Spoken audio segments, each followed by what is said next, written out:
What up, fuckfaces? We are live. Welcome to the Chaos Brigade podcast. I am your host, Zara, and the two faceless ones. Well, one faceless one is Ray. Yeah, The I other just person noticed. just realized he doesn't I have just noticed, yeah. it, which is Haru. Yeah. Good old Red Pilot. Boomer. Fuck off. I want to hear from you. Yes, you Especially do. when we have like an actual fucking boomer in the chat with us right now. Who, Ray? Yeah. Fucking old man. he is now the oldest of our group. Even though I don't look it. I don't know. The beard says otherwise. Oh, beards. Well, when I shave the beard, I look completely younger. Oh, I know. You'd be confused for a toddler.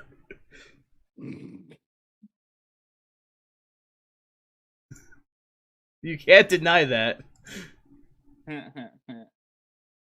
As much as you want to, you can't. So I've only watched like a handful of anime because of my sleep deprivation.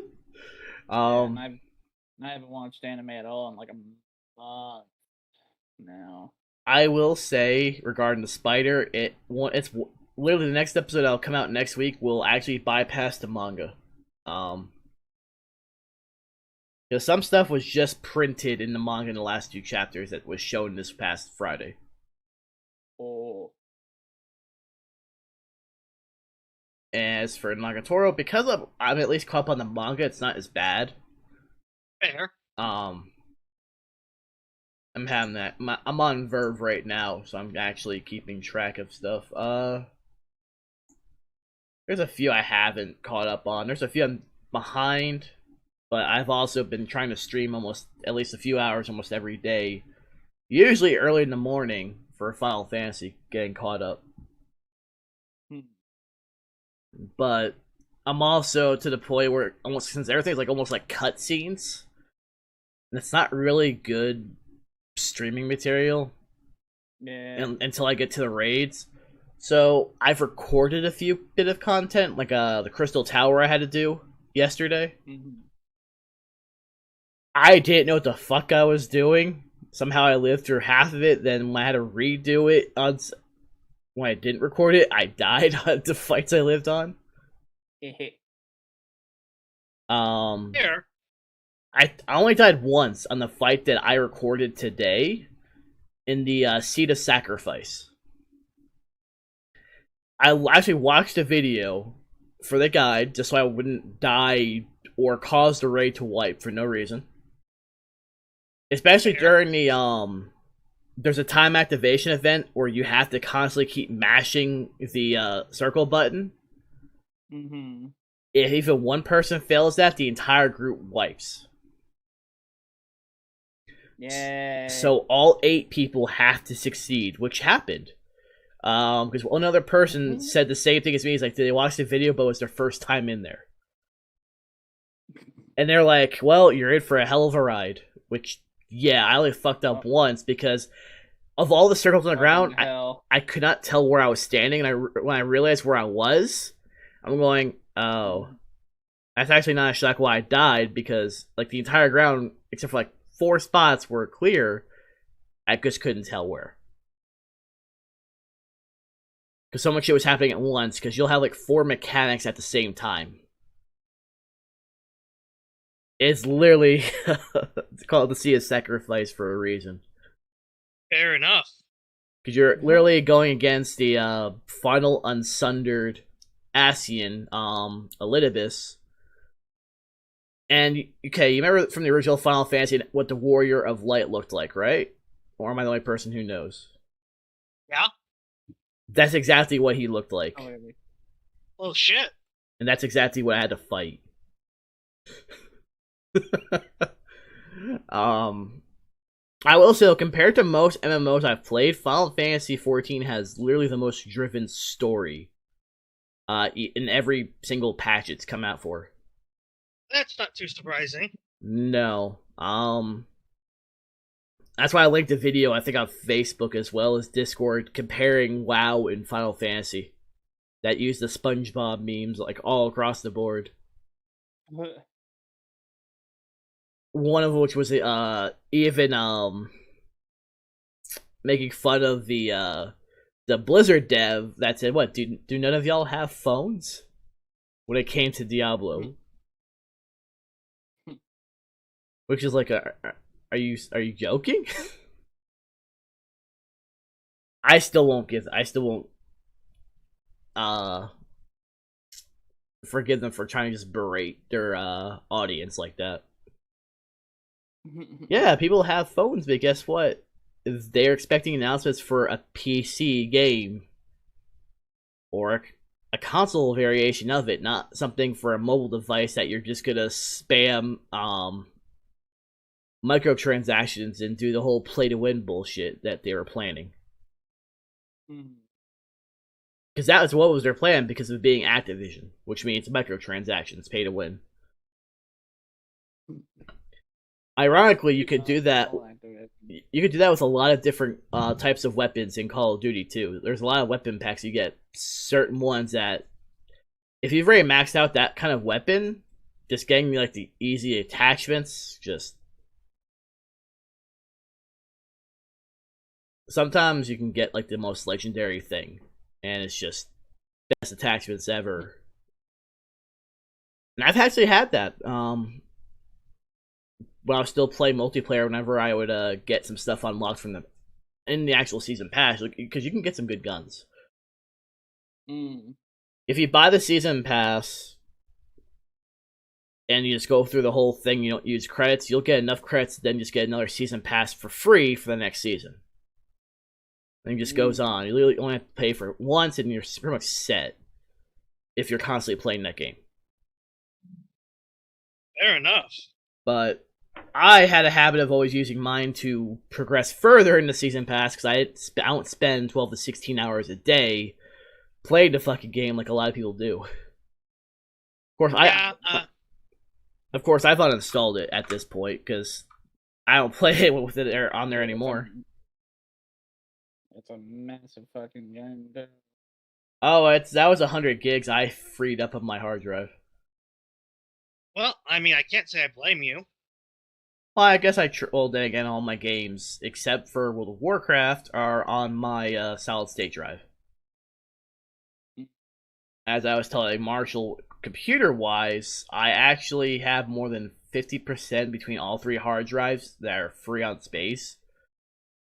Now, mind you, I have a lot of heavy games installed. If I were to go to my Steam library right now, I have 7 days isn't very much. That's like a 5 gig game. Borderlands 3 is over 100. Talk about bloat. 123.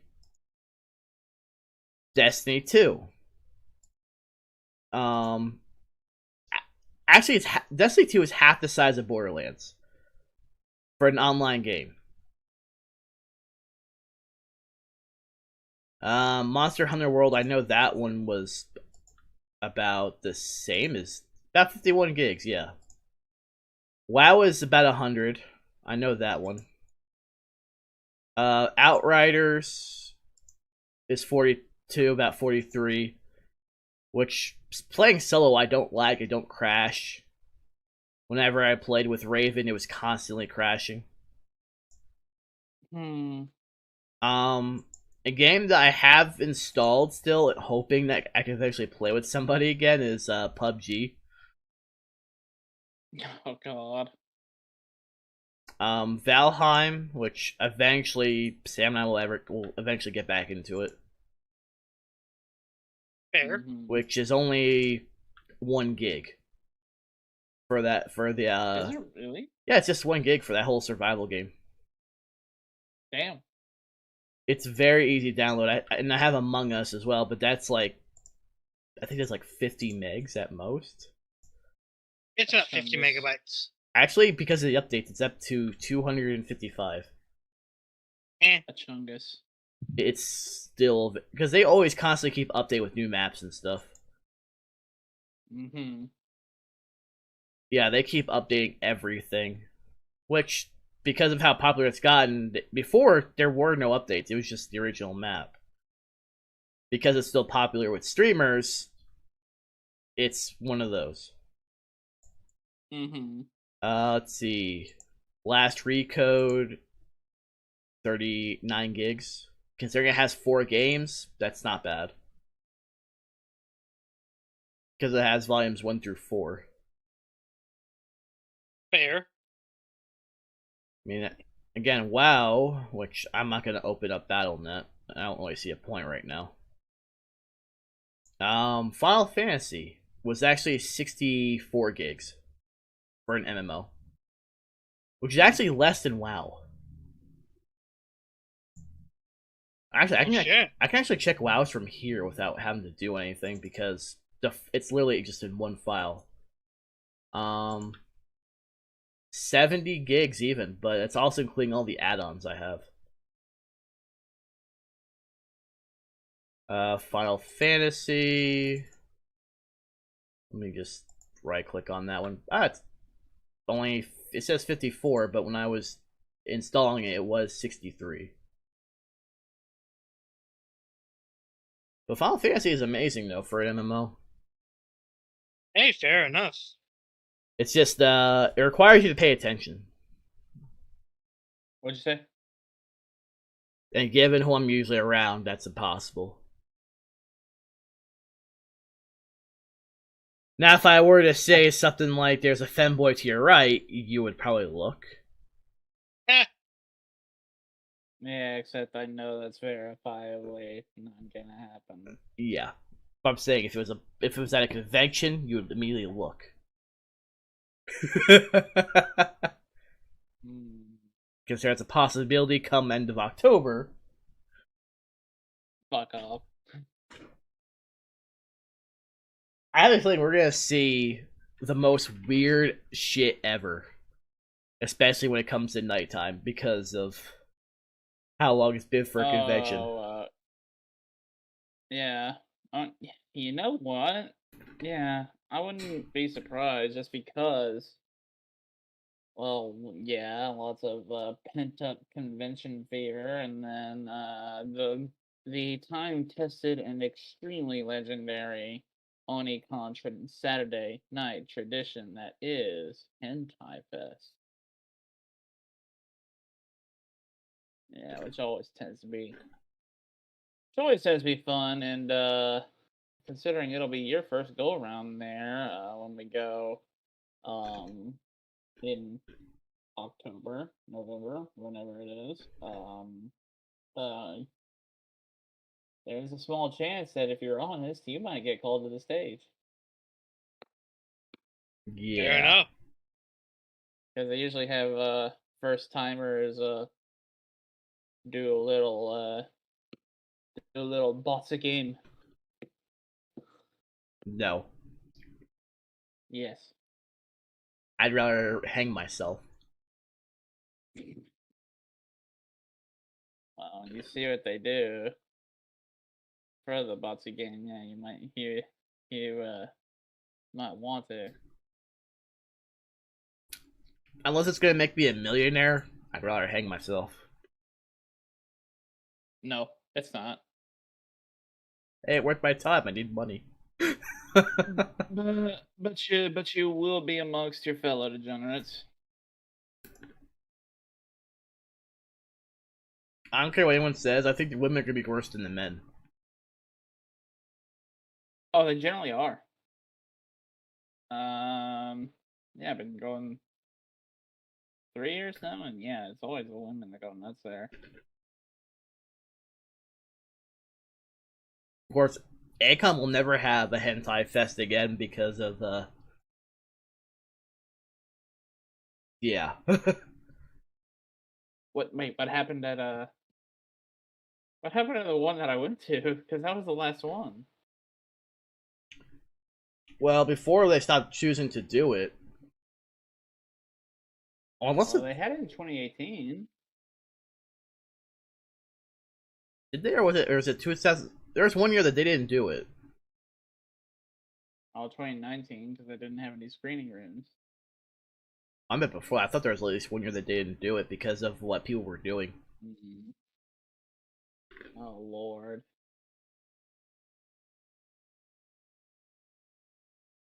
Yeah. I think one year it got stopped early because oh, now I remember it got stopped early because someone shot a dildo at the ceiling and it dropped the chandelier. That's fucking awesome. I forgot it was also terrible, but really fucking awesome. I think it was Sabrina that mentioned it because I think was this at the Anatole? Uh-huh. Yeah, that's totally makes sense why the Anatole kicked Akon out. Well, besides people having sex with the statues. Yeah, and then throwing them from multiple floors up, down to the atrium floor below. And then there are people that were below also tossing rocks above when if you were eating outside. Oh Jesus. Because people were tossing rocks that almost hit me at one point. Jeez. Jesus. That's ridiculous. And the thing is, most of this there were people that were friends with the con staffs that were getting away with everything.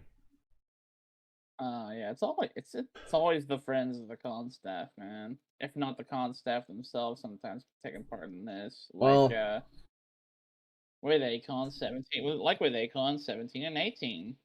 Well, up to 2017, one of the ones who was head of the con staff that was also personally involved with all the shit that was going on, was Shane Holmberg, who's no longer part of this. He left as soon as they transferred. As soon as he figured out that he was gonna get fucked over when they were transferring ownership, he left.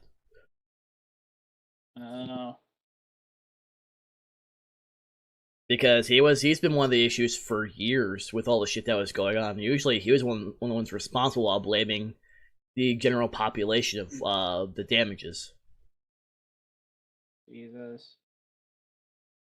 Yeah, because wasn't there didn't a whole bunch of crazy shit go on at the staff's hotel both years for Fort Worth? 2017 I know of because of the pictures back again when he was posting everything when he was probably partying in said rooms. Where there was trash all over. There was a bathtub full of pancakes and syrup. Yeah. That was also, I think, the same year where someone had accidentally, I think it was one of their cosplay props, had dented one of the walls by the stair where you go up the stairs. I know one of the years, somebody managed to projectile vomit onto a really high ceiling in one of the main foyers. I think that was 2017. I was actually more impressed than I was disgusted. Because I was like, man, yeah. I was like, man, the amount of bodily force that must have taken. They got a fucking Bellagio fountain in their goddamn stomach. I think that was 2017 because it wasn't the year that you stayed with me. Yeah.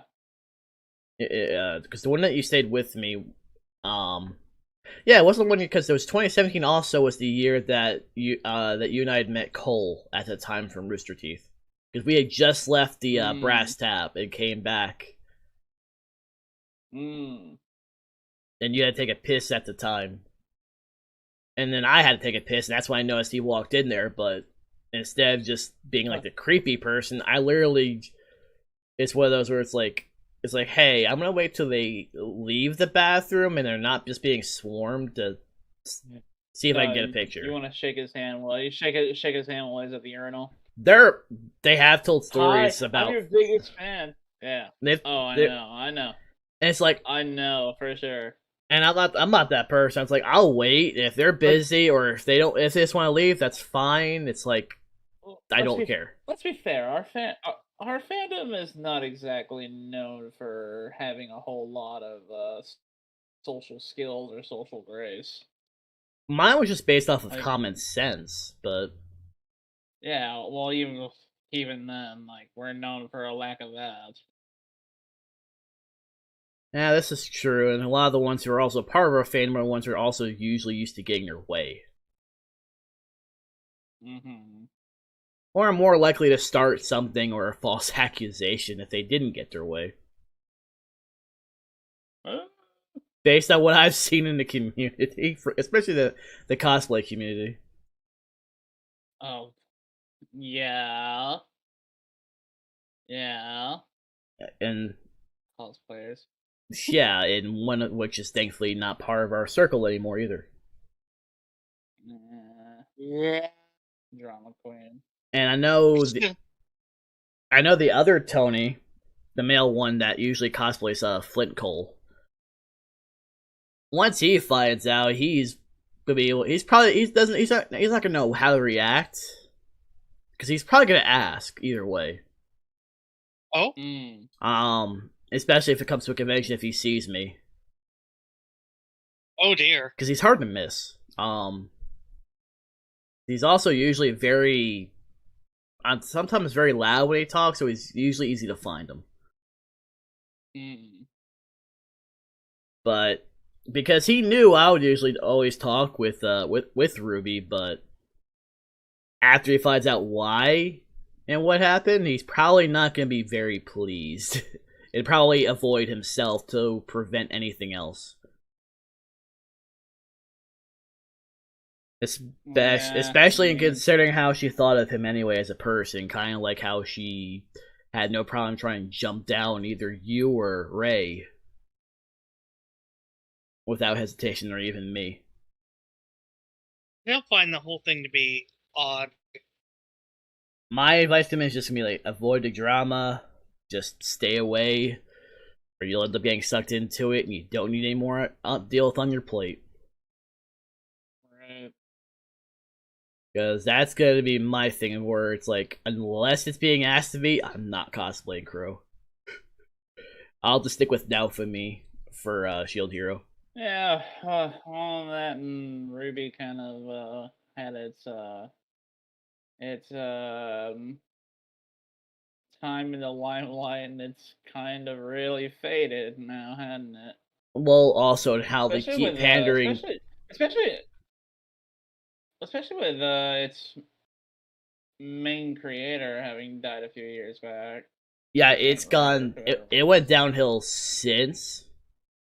And like, it's had moments where it's been good, but it's like every single time they get an ounce of momentum, there's just something that just knocks it way the back down. Just shits it all away.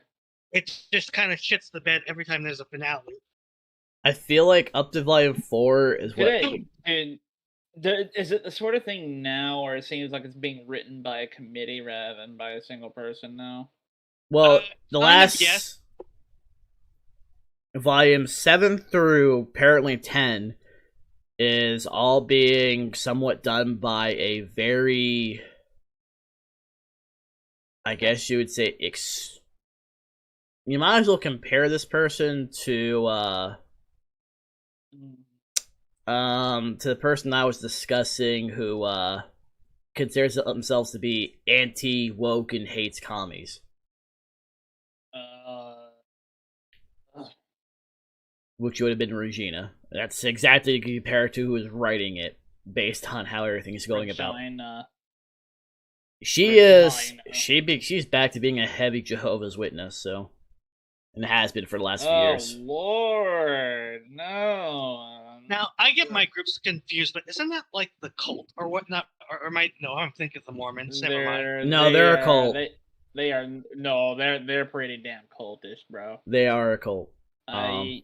I used to know some Jehovah's Witnesses, man. They were, yeah, because my brain kind of you see, they were out there. You see, now they didn't for instance, they insisted on having a house with a gas range with no built-in clock, no microwave, no TV, no computers. Are you It sure was they just fucking weren't Amish? weird, bro. No, trust me. No, they weren't Amish. I know what he's talking They weren't about. Amish. They shaved. They were not. They're they were shaved and they had electricity for like lights and air conditioning their house, but for some reason, electronic screens were a big devil no to them apparently. And I'm speaking See, from 'cause- my own experience too. Which I'm not. I don't know if that's a mainstream Jehovah's Witness belief, but that was certainly one of the weirder fucking things I've ever seen because I had to spend like a week with these people over the course of a summer for back when I was a good little church attending boy. A summer Bible study thing. It was stupid. Yeah.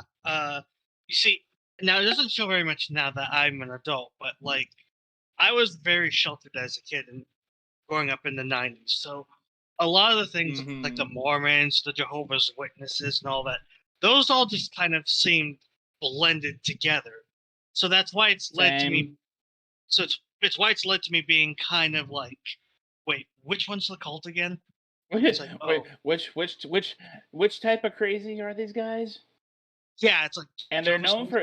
And Jehovah's Witnesses are also known for being those ones that like go door to door to spread the good news of the Lord. Yeah. And some of them can get like trespassy pushy.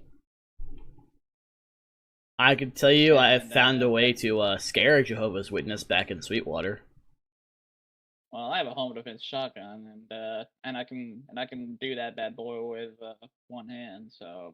Oh no, this was because before I had one that would constantly knock on my door every fucking week. I would ignore it to a certain point. I think you've told me this story. I have. So I got to that point where one day where I created fake blood with dye and corn syrup. Well, this was back when you used to work at a haunted house too, right? No, this was before I had a job. Oh, I thought the stuff that you used for this was like leftovers. From, no. Haunted house gigs. No, I didn't do anything with the haunted house until like 2015, 2016. This was back in 2010. Mm-hmm. Not that long after I graduated, when I stayed with Sam because she was working at the prison back then. Mm-hmm. So I pretty much made fake blood with red food coloring and corn syrup. Mm-hmm. I poured it over my entire body. I answered the door shirtless and everything. I held raw meat in my hand. So I was like, human sacrifices have arrived. And I just started spouting nonsense gibberish from World of Warcraft during the whole old god situation, and they fucking bolted. Never had to deal with them. Never had to deal with it again. Well, I would have told the cops if they did show up. Cops didn't get called, bro. I would have told the cops I've got tired of being harassed every single week by these same people. I told them to leave. Are they gonna bother me now? They apparently haven't since then. No, even in Childress, I don't get anyone coming here. The only ones I think I might even know that I don't even know which religion.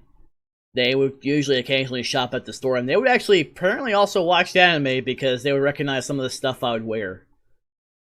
Oh. Because I wore usually anime shirts underneath my vest at work.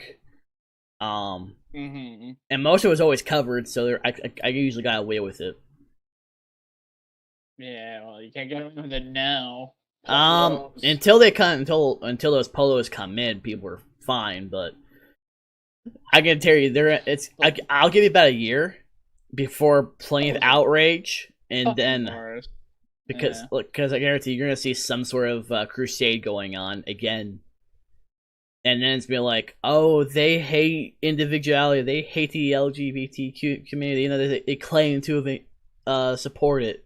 Well, I can guarantee you the management do not support it because they've run so many people out of the company.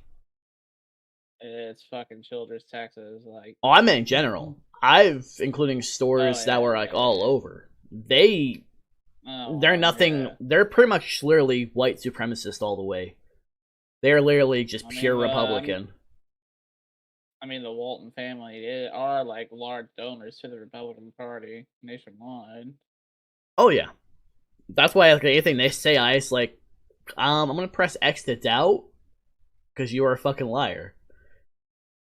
Because when you claim to care, because I guess they just assume the same thing of women are just nothing more than incubators. Especially when they want to have a woman lift over 50 pounds while she's heavily like 6 to 7 months pregnant. Yes, that's asking for a miscarriage, which is now a criminal offense in Texas. Fucking idiots. Yeah, thanks to Kremlin Cruz. Yeah, and Corn Cob Abbott. Yep. Maybe someone should just shove a giant corn cob up his ass, and he probably won't feel it either way. I'm not owned, Governor Abbott says as his poll numbers continue to go down. He doesn't deserve any part of office. None of who we have in office deserve to be. Texas has a love affair with terrible fucking politicians. Yeah, I'm waiting for them to try to blame Democrats for everything when Texas has been Republican run for over the last 25 years. It's like, facts are in our case, and I really wish the stuff I read, especially from our resident female Nazi herself, who claims wearing masks are like the fucking Holocaust. Oh god, yeah. And she's tripling down on it, claiming not good claiming that Democrats are the Nazi Socialist Party. Yeah, Nazis were the National Socialists the way Democrats want to be socialists now, even though since we have brought this up, the Nazis literally only claimed the name socialism to cop out votes from communists in Germany who didn't know any better and couldn't differentiate.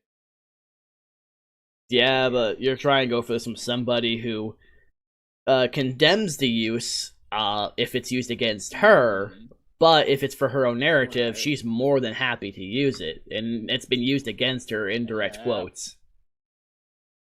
Yeah. It's like literally their best shot is like, it's like the more you have her in office, you're just agreeing that's what the Republican stance is. Mm-hmm. Because they're condemning her yet not doing anything about it. Yeah, if it was a Democrat, they would have censured them and got them out of office immediately. Yeah, they would have. Yeah, they would have. Well, that's another thing is that God, the Democrats don't know how to govern. So if one of theirs, if one of theirs said like dumbass shit the way that Green is going on about, the Republicans in a minority of the holding a minority of the House would demand that they in unison that representative be expelled, and then the Democrats would probably vote for it too.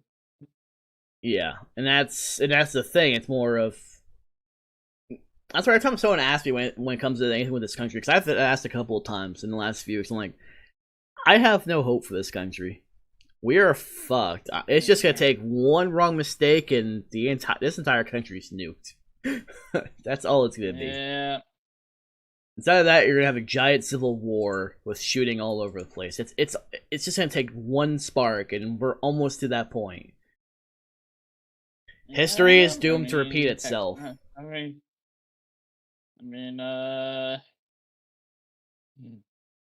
yeah, the unlicensed carry. Yeah, that's not smart. No. Cat, no. I need you off the No, desk. it's not. You're scratching picked up on the mic. Go. No. No. Down. Down. Stop coming on the desk. Oh. No. Every time I'm doing something is when you jump on the desk and do this shit. But yeah, I have no hope for this country.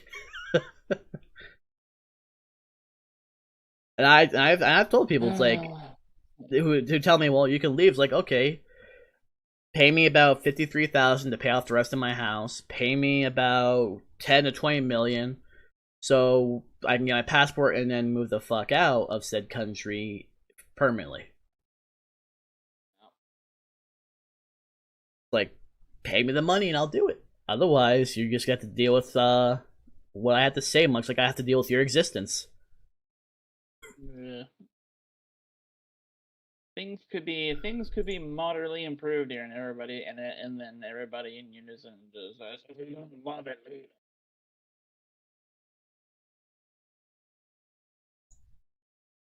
Yeah, depressing. Yeah, it's not really a shock. And then they get ass hurt when they say that to you, and they get ass hurt when you say, "Well, I'm trying." Yeah. Yeah, there's just no point. There's just no point in talking to those people. No point at all talking to me. Fair. That's why I wore the mask that I do wear, because it pisses people off. 6 feet crazy, yeah. Because yeah, it was pissing off all those Karens during when I was shopping. Because I was looking, I had put everything. I keep a separate like private category in Discord where I post all my thumbnails that I usually save from my phone for videos. I usually put ingredient lists on there from videos, because I don't feel like going through YouTube to get through everything on a small screen. So I usually have a thumbnail section that only I can see. And I'll put everything in there so I can actually copy and paste, because that's how I made that macaroni and cheese. Because I'm like, okay, what do I need that's not on here? Chalky milk. No, but I did have milk to go with the mint Oreos I had.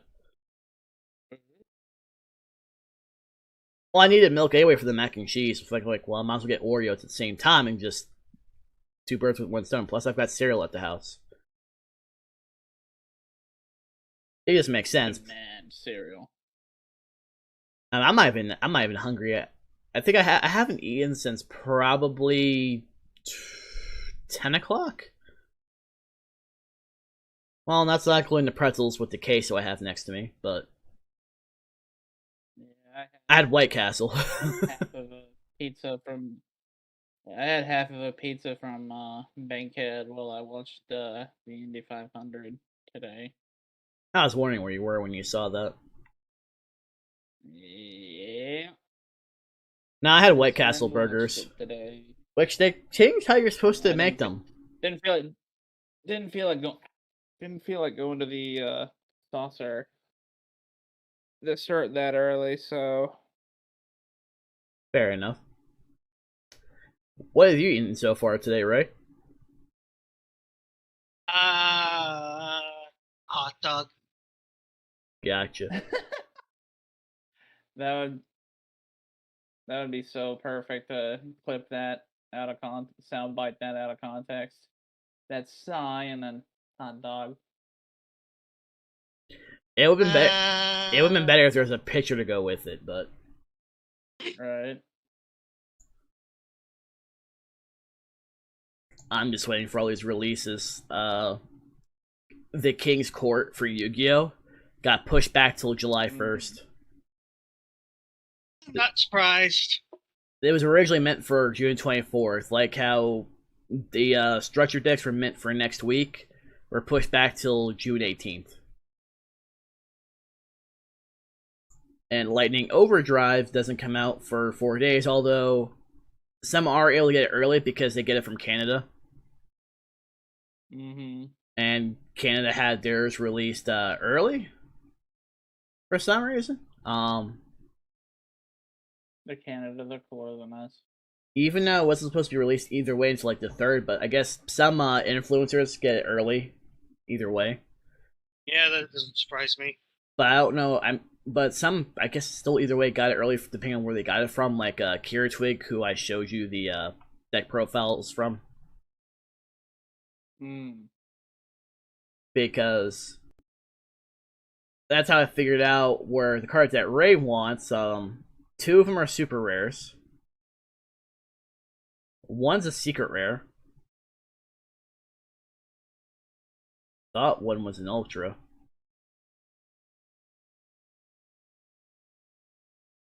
Oh wait, no, the one of the ones I need is an ultra. The last live twin monster. Not bad. But they this entire set was nothing but additional support, which is because they're not following the anime series. Japan is only doing that with their own sets for which if the US ever gets these kind of sets when it shows in the US, I know some characters, at least in terms of Ray, would easily be buying certain ones immediately. Oh?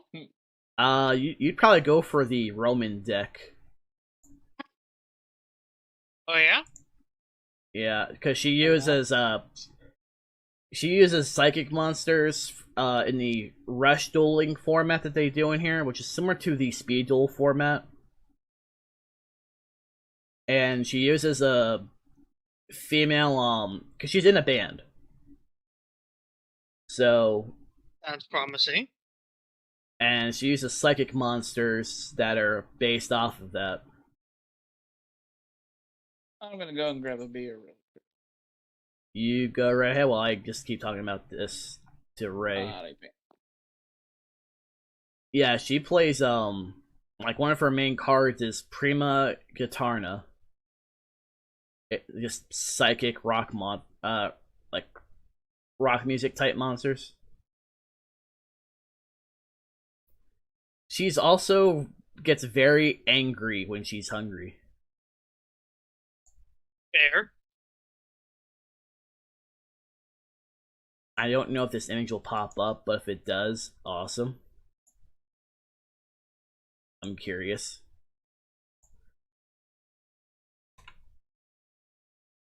Well, I just showed the character, but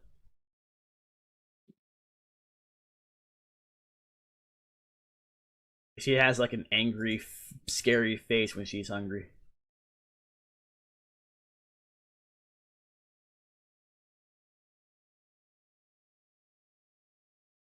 But but yeah, they haven't done yeah, it's pretty much like a psychic deck overall with her cards. I like it. The rush dueling is based off of like the speed dueling kind of that we had that Konami pretty much gave up on. That sounds right for Konami. But I don't feel like COVID helped with any of that. Yeah, true. So Japan has like the whole rush dueling thing going on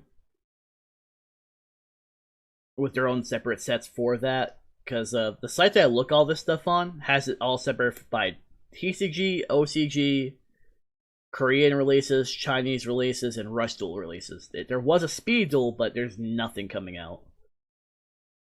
That Battle City box from last year of 2019 was the last thing released. Oh, jeez. And it was never released in a lot of stores because I never once saw it in any Walmart. So that's lame. the set that comes out like in a few days, in 5 days, has like the Rose support, but the set that comes after that, has all the Stardust support, as well as what is this card?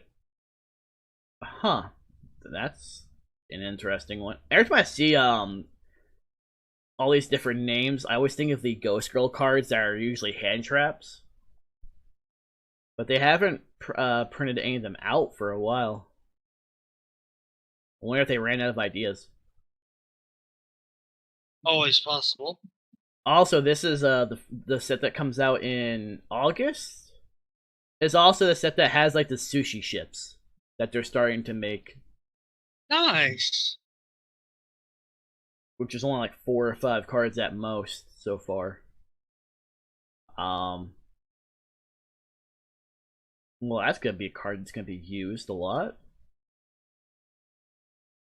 Oh, it's only once per turn anyway, so it may not be used a lot. Well, they printed a new version of the instant fusion, which is retort fusion, which is pay 1,000 life points, special in one level 6 or lower non-effect fusion monster from your extra deck, but it can't be attacked or it cannot attack and destroyed during the end phase. There's one instant fusion. Only there are a lot of monsters. Theseus is one of them that can be used in this. This is level 5 non-effect, and it's a tuner fusion. But the one that I don't know very much about, like the only cards that are shown for it are the Borload cards.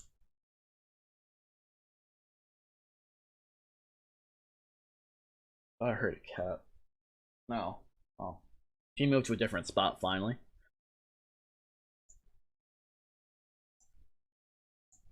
Also, I can never tell if I'm annoying enough people with Nagatoro memes. I usually airtruck with Yada, I respond with something Yagatoro related half the time. Same with Sam, and I do it on Facebook a lot too. I did it to Edberg. I did it to Edberg a lot as well. Good lord. He tends to like the responses half the time. And he does remember names. Yeah. I pop in his chat from time to time when he's streaming. He's very attentive to all of that. Pro streamer, man. Yeah, but he also pays attention, like who's not trolling and or being an asshole. Yeah. Yeah. Yeah, or being the ZF dick rider. Pretty much. And I'm not like that. I just, if I'm watching a person stream, I'm gonna focus on them being them, and that's it. Well, because Edberg's got his own audience cultivated that's separate from all the ZF tomfoolery. Yeah, but on occasion he gets stuff in his chat like that. Yeah. Cyanide does as well. They all do. Yeah, I mean, like, it's probably like when you're gonna play with Cyanide or shit like that, I bet. But yeah, usually if I'm in their streams, I'll say, like, how's the game? Or he'll ask about certain things, and I'll respond that way. It's more of, you're being respectful in their chat. You know, you're watching their stream. You're not there. I mean, it's just all about just saying something that's actually fucking useful and productive, you know? Instead of just productive to be a dick rider. Exactly. And again, he pays attention more than people give him credit for. Yeah, he's certainly better than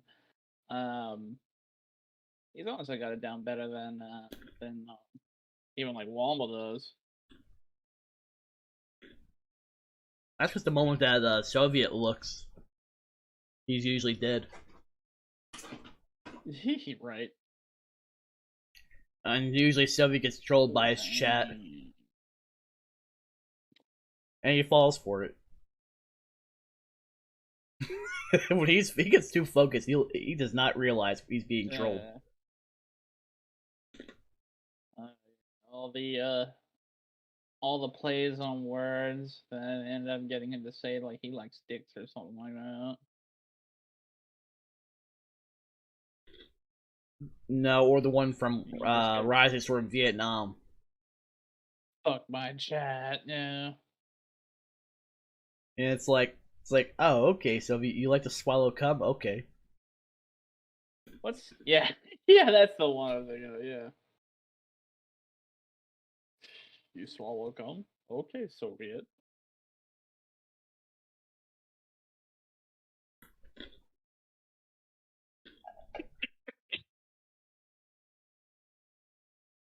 I think the only streamers that I usually if I see them theirs pop up, I'll watch them. On occasion, I'll watch Choco Taco because he can be entertaining.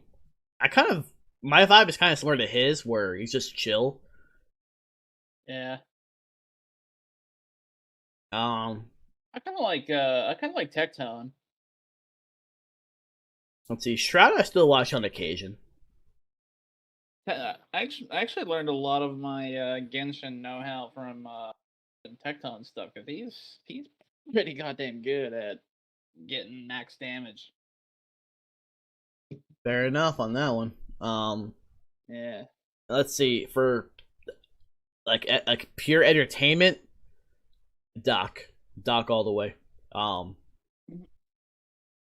Like he's literally just pure charisma with his character. Yeah, how about that Connor dog? I've not seen any of his streams. I see plenty of clips on YouTube, but yeah, I've seen him stream. I've seen Joey stream.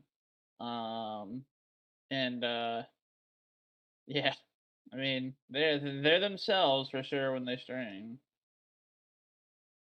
I mean, for me, I'm just me when I stream. There's just nothing else. But I'm very attentive if someone's talking to me in chat. Right. Ray can vouch for me on that one. I mean, I have to go and jump into it, and I don't like hearing my voice. 1 second. You can just mute it. Well, I mean, it's because he's gonna type, probably, but which I can't respond from Streamlabs. I can just see it. But I'm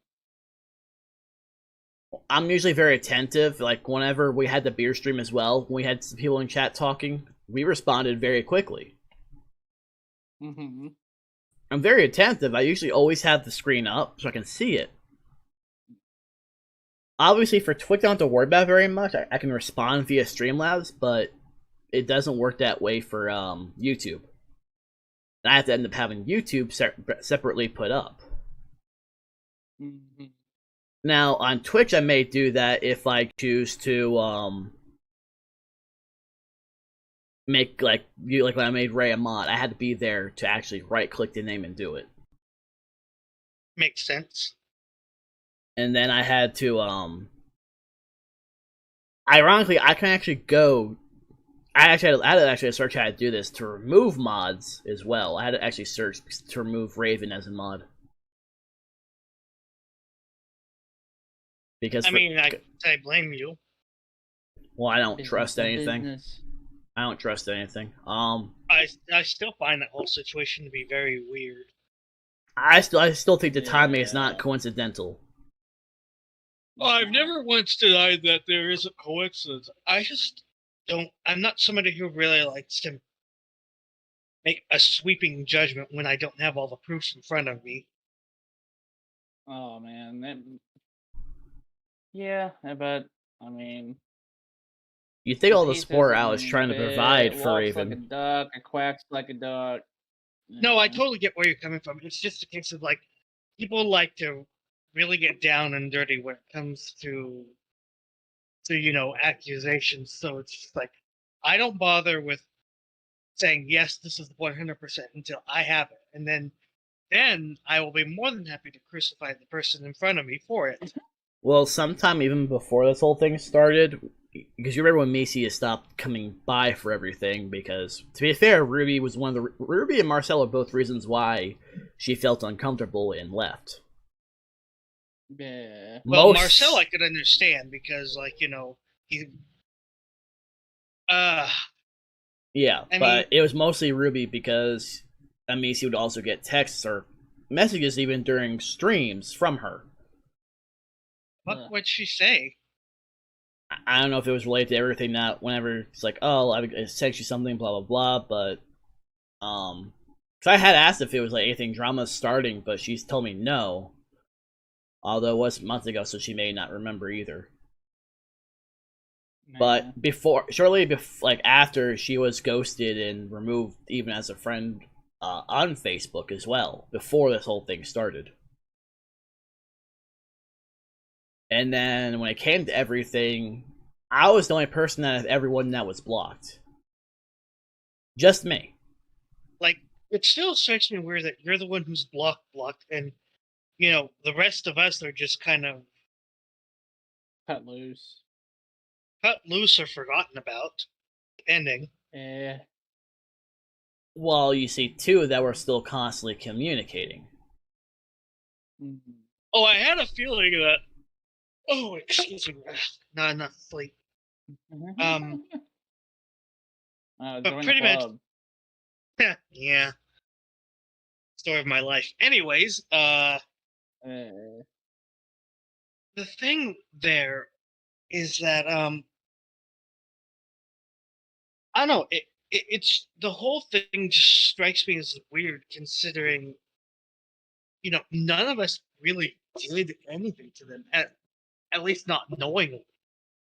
No, and I think that's why. I think that's why Ruby through the bit was because Ruby was trying to stir the pot real hard there towards the end, and we just never really bit on it because we just don't want to fucking argue. We got better shit to do. Especially when it came to me.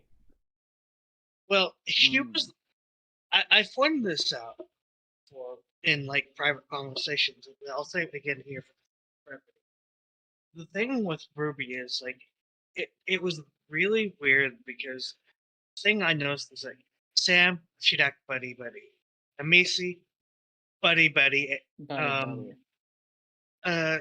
Raven, especially after learning about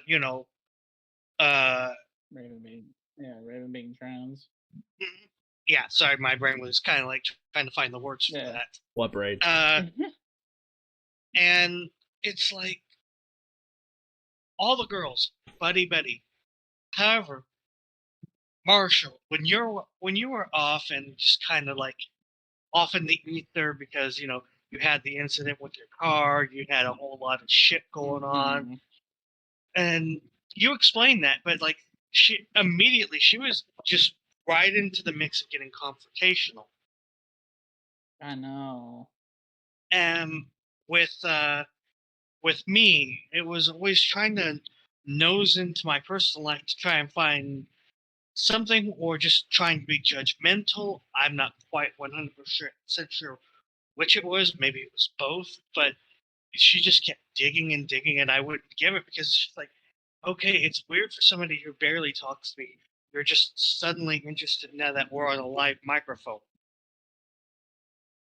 And with Mark, it's she's the only person out of all of us.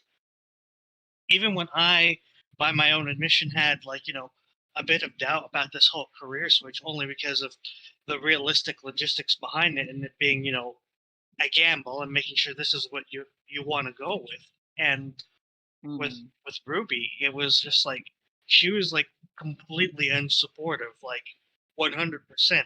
She would never show up for streams. She would be the one that would be confrontational about finding a quote unquote real job, all sorts of stuff that I'm not 100% recalling, but I know there was just a lot of stuff that just showed absolutely no faith and no support on the matter. Yeah, disdain even. Well, it's not even just that, but if you remember, even before when I was working at Walmart still, She kept saying, "Oh, you need to leave down there. You need to move down here. You need to move down here. You need to leave Walmart." It's like, are you gonna pay for everything? Are you gonna guarantee everything? Well, the thing that she's not understanding is part of why you're there is not just the money thing. It's because of Sam's mom being there. Mm-hmm. Well, also that Sam doesn't want to drive in that whole mess of traffic.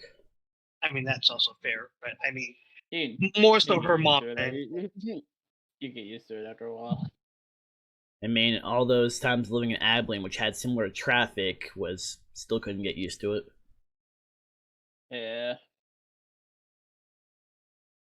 But Ojo was always trying to get me to go down there where it was beneficial for her. Everything was all about being beneficial for her.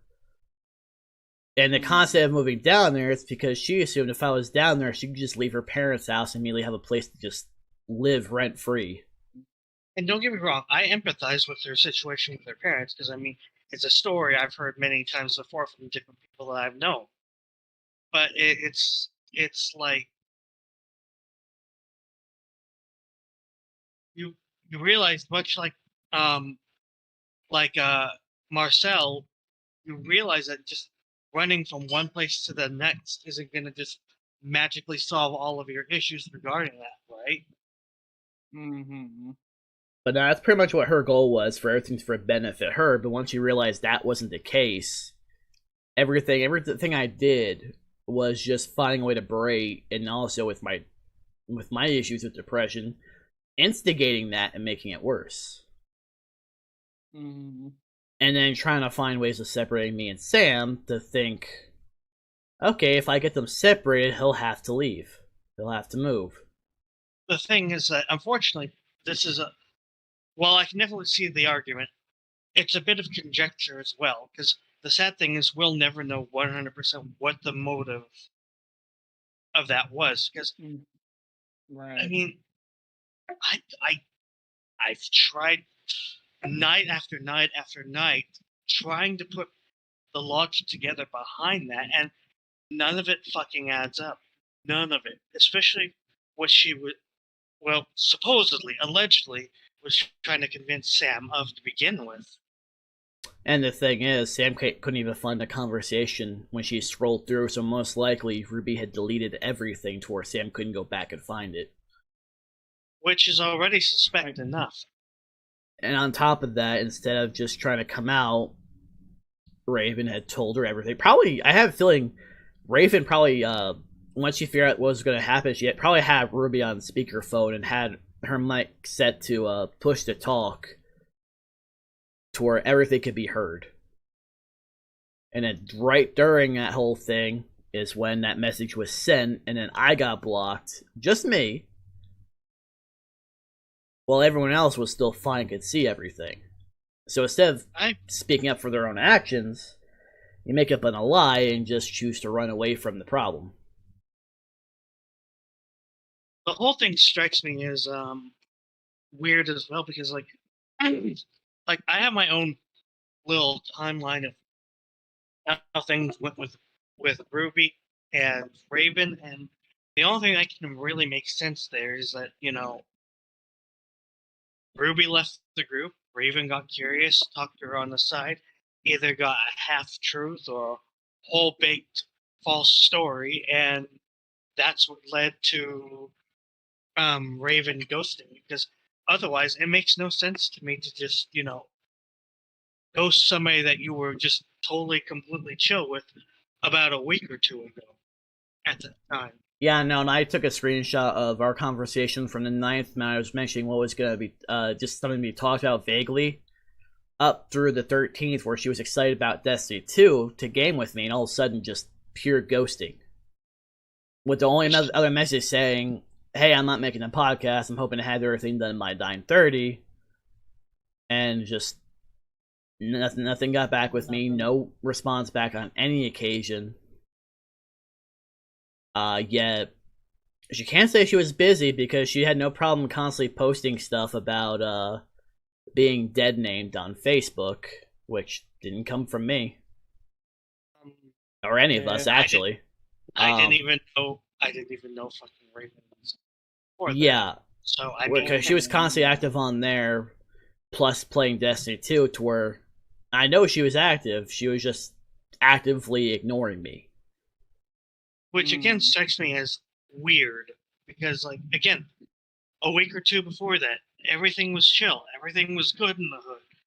Then all of a sudden, just Ruby leaves, and suddenly it's the silent treatment, and none of it makes sense to me. Well, also during one of the times we were trying to game, where I mentioned I'm still kind of angry about everything that happened.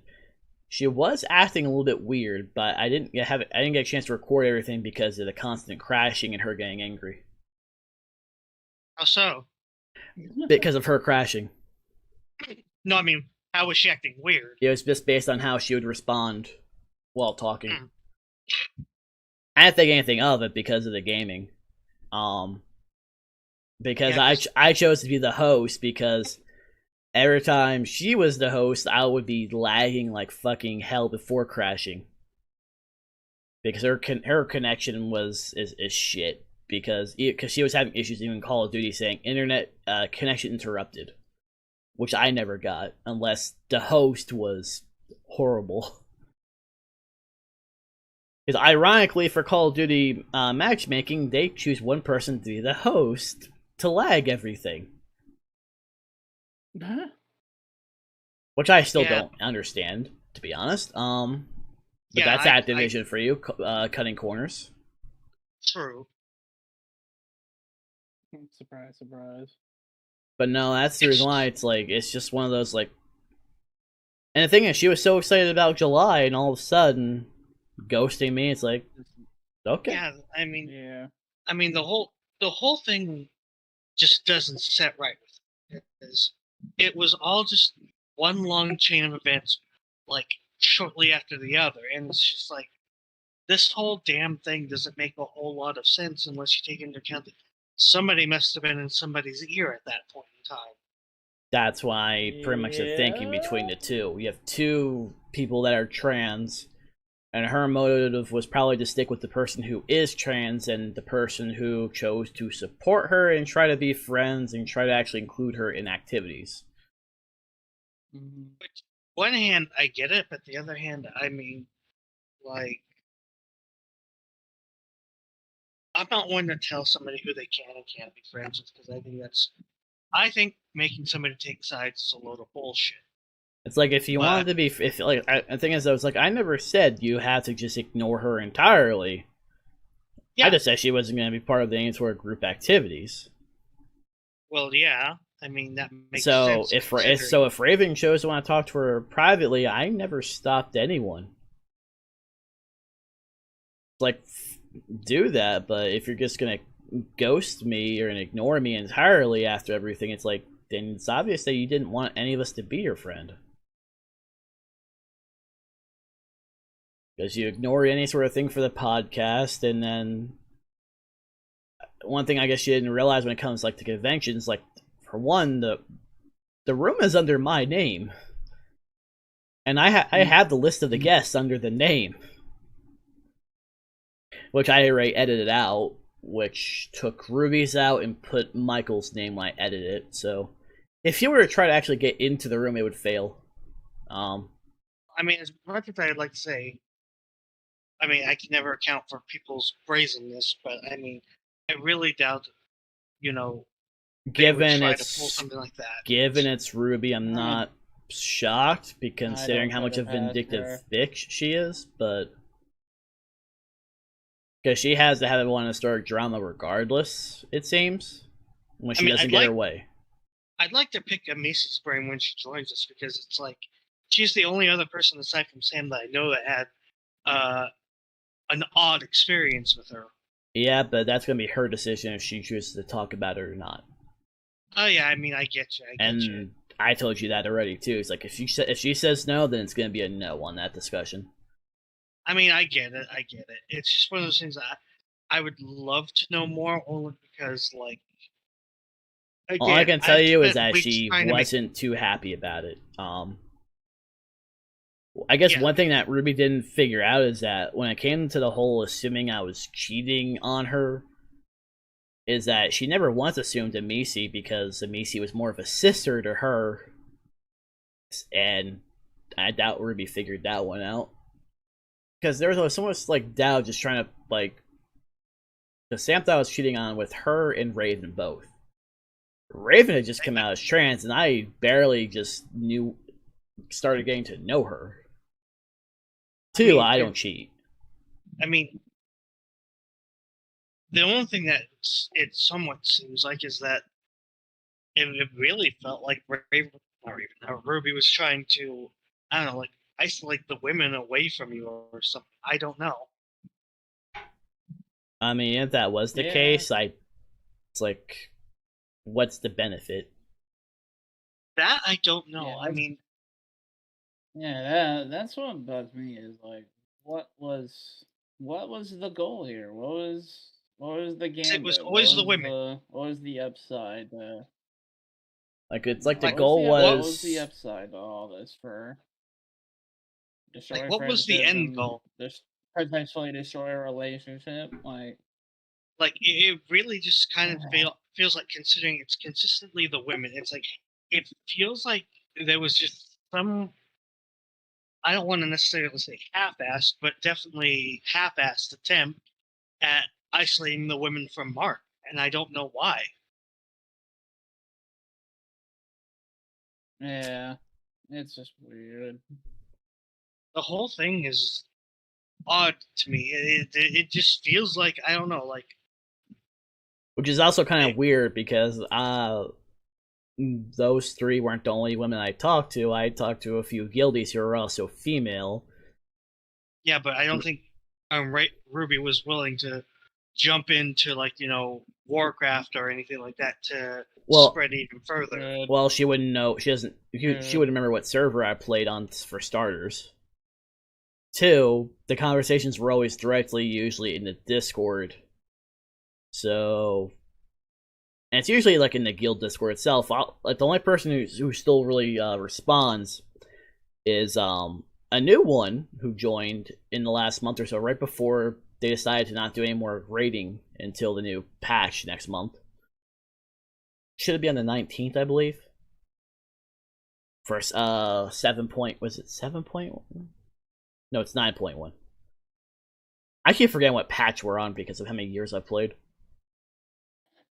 Fair. But because usually she'll come asking me about certain anime, or like what manga can I read, because she has apps on her phone when she's at work. You can read all of the manga. Nobody's stopping you from reading it. Well, because I gave her the site that I usually read everything on, because she usually used to go to Manga Dex as well. Yeah. And she would usually be able to find it from the app on her phone. Yeah. And I recommended World Trigger. I always recommend that series to anybody. And I told if she couldn't find it on the first app, like, well, it's a Shonen Jump manga. Then she realized that she has a Shonen Jump app on her phone, so it's easy to find. Fair enough. Because it's been a Shonen Jump manga for years. It's just that the author can't really do very much because the author is going to get sick very much. And winter is usually especially worse on him. So usually he'll post every few months. He'll post like multiple chapters, or usually every few months he'll post a few chapters and then go based off of that. Although this past time it was only one chapter. So probably health reasons, which understandable. I mean, they go through a lot for deadlines. Man. And not people seem to understand that. It's like they go through a lot. Because lately, like, I mean, speaking of health issues with manga, there is like Miura-san, who just recently passed from what sounds like they're like not a heart attack, but their heart literally like popping. Miura-san was the author of Berserk. Berserk. Yeah, iconic art. Most of Berserk wasn't really my cup of tea because its initial part, it's a very, very brutal manga, but it's also relentlessly optimistic, and Miura's art is fucking gorgeous. And it's just a shame. It's a Yeah. shame that Yeah.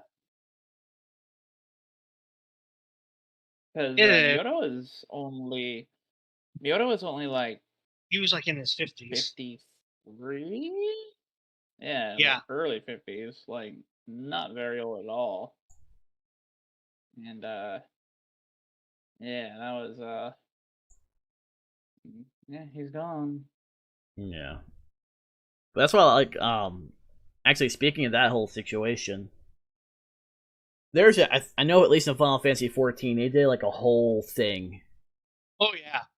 That's because oh yeah. with the Dark Knights, I know. Yeah. Lots of I characters. mean, it makes like, sense considering with wielding great swords, which are inspired by Guts's great sword, lined up along the streets. And then I think some bards were playing like some songs from like the Berserk series. Yeah, sounds about right. Yeah, I'm still waiting for this new I really want to get the new class from Final Fantasy. I'm gonna wait for it to, when as soon as it comes out as like a for the stats of if you pre-order you can start playing it, is when I'll pre-order the new one so I can actually start and level up to get to 80. Because it'll start at level 70. I believe. Maybe. It's either I gotta be level 70 just to start it off, but there's ways around that. I know when I get the class, I'll get the gear to start off with immediately. But I already have some gear for level 80. Because they all use the same bracelet, earrings, and rings. And necklaces. So it's just the actual armor pieces, which very easy to obtain in the raids. Which I will be starting tomorrow. It looks like by a certain time it'll start raining here. Storming. Because now there's 2 warnings. Severe thunderstorm watch. Yay! And an aerial flood warning. Or flood watch. Yay! We're all gonna die. Yeah, you have like nothing near you, but if you look at the radar by me of what's coming. Yeah, they're saying that. No, I mean my forecast is all rain, like starting tomorrow. Yeah, up through Thursday. At least it is for me. Yeah. But based on how based on how this is looking, and someone's mowing,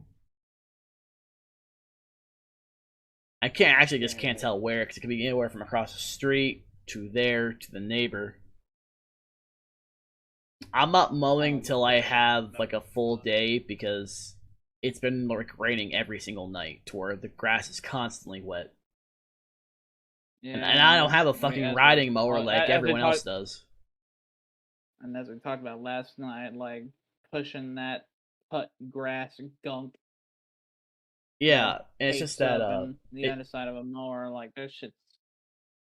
It's just that everyone in town practically has like a riding mower, or they have someone with a riding mower to do it for them. I'm pretty much pushing everything like how Ray would with his mower. Yeah, to all our viewers at home that may be watching this later on, if not now, Ray is taking a bathroom break. And Ray is in the bathroom. He looks like he bolted for the bathroom.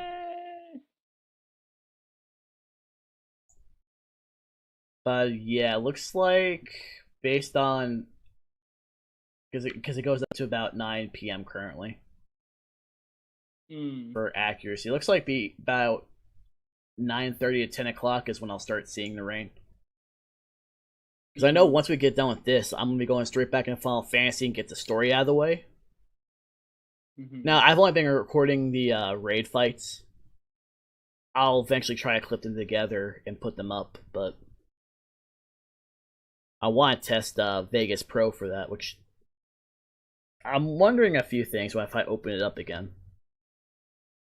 Because didn't you say you were having some I'm trying to figure it out because while it's easy, it's not easy. I feel like I'm gonna have to watch that one video to figure out what I keep screwing up on for the trimming part. Because I'm constantly trying to trim certain pieces, because you can trim multiple pieces at once to where it's just going from one to the next to the next. Mm-hmm.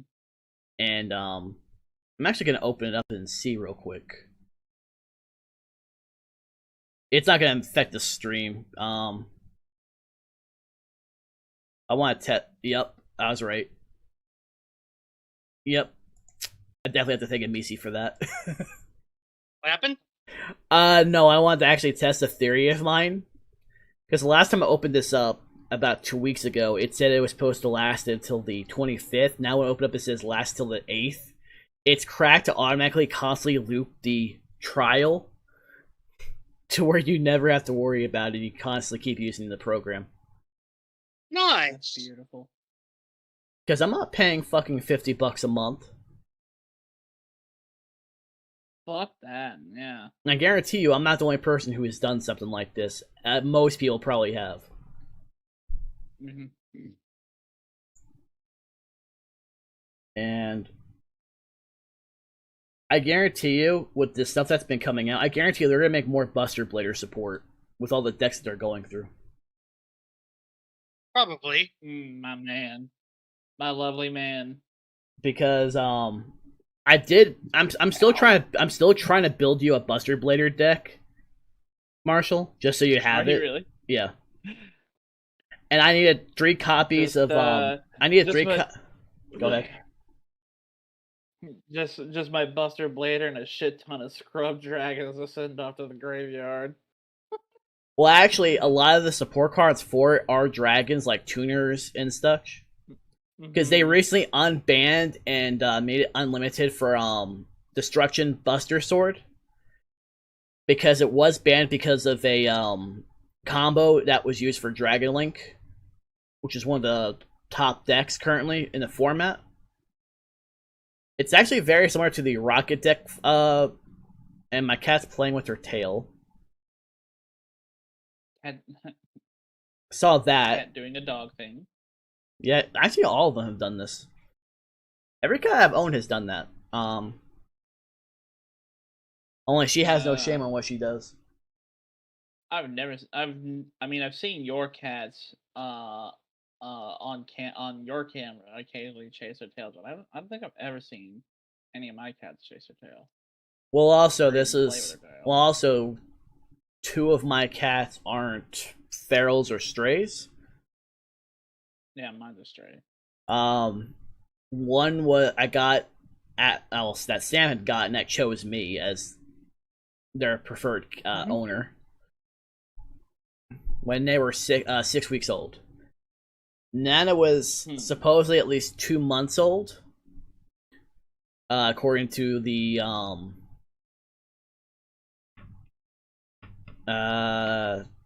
adoption.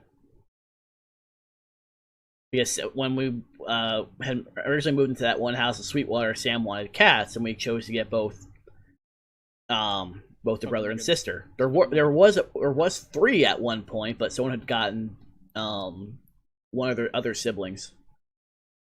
Spoken like a true crazy cat lady. She calls herself the Pussy Queen. Ask her that yourself. I'm not lying. Yeah. No, I'd bet you a beer. Well, yeah, I believe you 100%. It's just like if we ever hit gold and somehow like get a following, like that needs to be her nickname on Twitter is Sam the Pussy Queen. Oh, like Sydney's Queen of Degeneracy. With the how she went with the pussy of the round table. Yeah, every single. I know for a fact Ray has not seen that episode.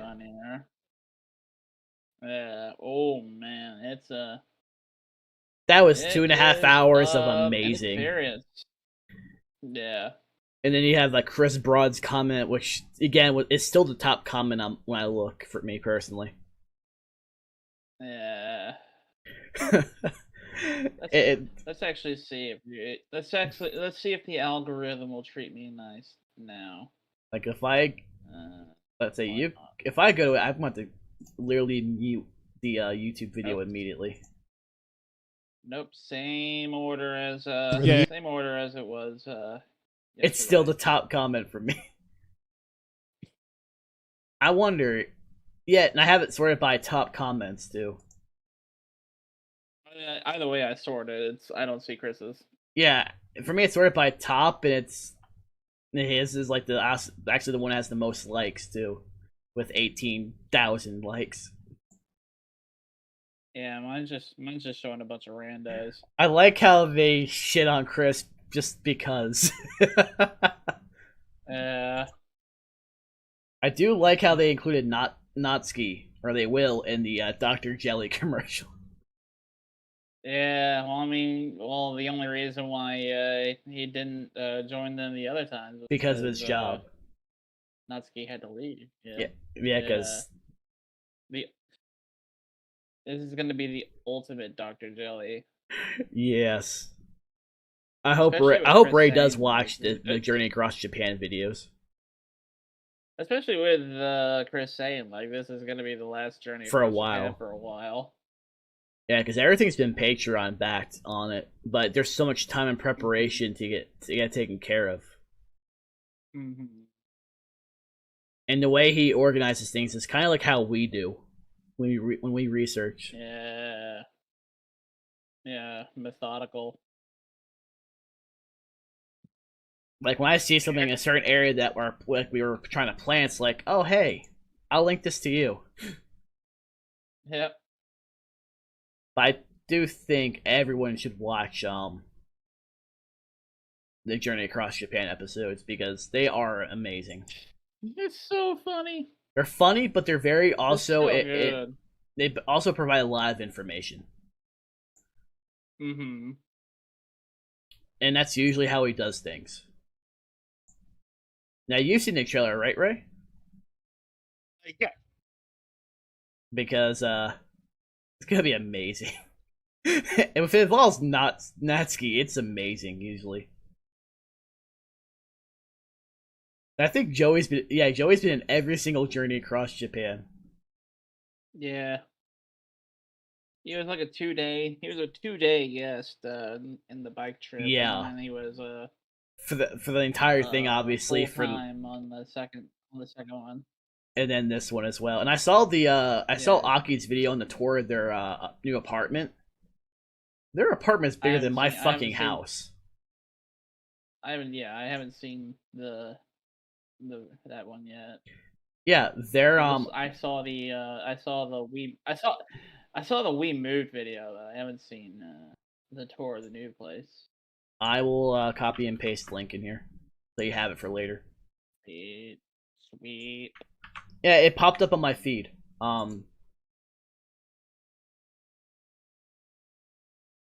Yeah.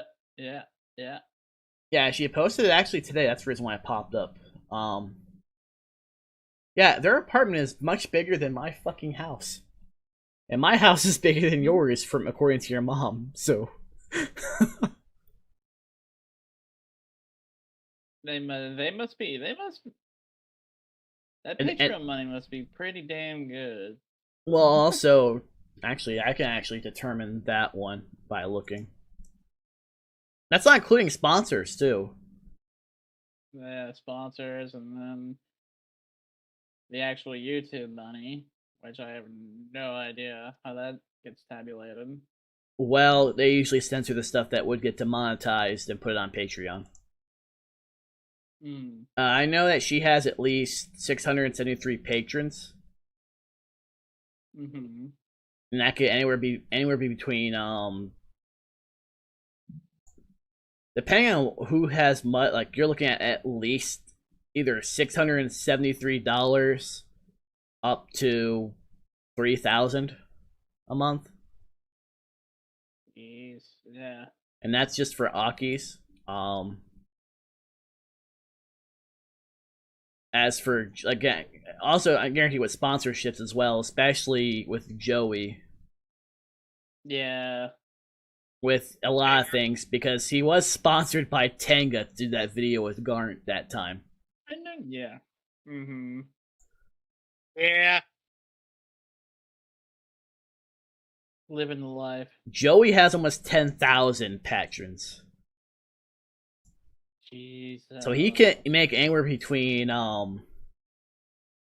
30,000 to 120,000. no, because his high he has some limited ones. I'm gonna exclude the $50 one because I don't know how many are considered to be part of that. Yeah. So let me go to my calculator real quick on here. I know because I'm not gonna do that math in my head. I probably could, but it would just give me a headache, and I don't need that right now. Too lazy. Let me see. Up to close to $250,000 a month. Damn. So yeah, anywhere Which between. Which I know he's not doing that much. No, like I said, do a minimum of the. I made this guess, which was. Either way, at least like 30,000. At least 30,000 a month. Oh, dude, yeah, you're set. So yeah, they can afford it easily. That's not even including like the money from Trash Taste, which is, of course, that's usually split between all of them, though. Yeah. Plus, that money's also probably used to help the ones who helped them from Trash Taste, anyway. That Patreon for Trash Taste is usually used to help to pay the ones that are helping them. Mm-hmm. Oh yeah, because yeah. And also for like Joey and Aki. Editing probably doesn't come cheap. And like for any videos that they don't edit, usually Evan's usually one who edits their videos. So they're usually paying him to edit certain ones. So it makes sense on what they're making and what they're producing. It works out for them. It's also why they can do the videos that they do. Yeah, between Evan and Muden, yeah, that is some top tier editing talent. But how much they're being paid a month is about at least 30,000, not including sponsors that they have and whatnot. They make more than enough to get that, plus what they had in the savings on top of it, probably also. Yeah, because with the amount of money that I make right now, like, once, like, if I were to be cleared to move over there, I could technically afford a pretty good fucking place over there. Wouldn't be a car. Yeah, and theirs is a So my only expenses would be.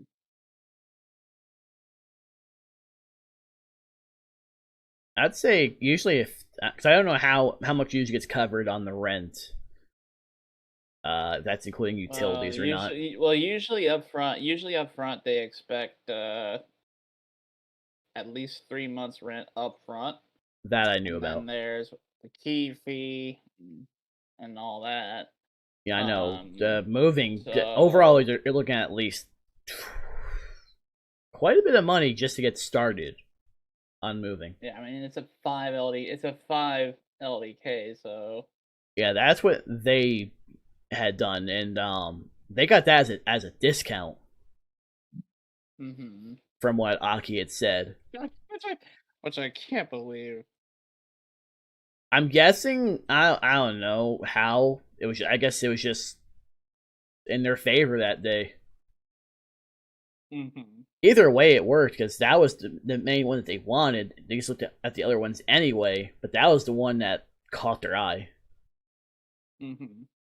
I mean, I would love to have something like that even here. I mean,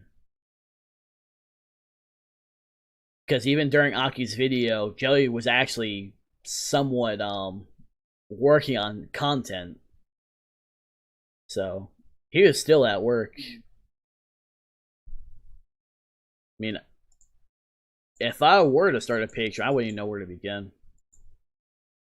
Yeah, I mean, I know a guy, like I told you before, like I know a guy who runs a sports blog and is a accredited writer for the Miami Heat. And yeah, he was farming suggestions for his Patreon to us in the group chat. Like, what the fucking do for my tiers on this. No, that's why I was even looking at Joey's.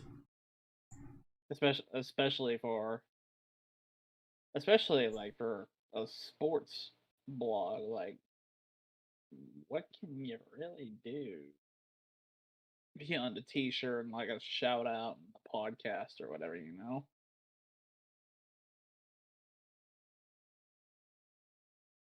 Yeah, because I'm just looking at like the amount of patrons that Joey has.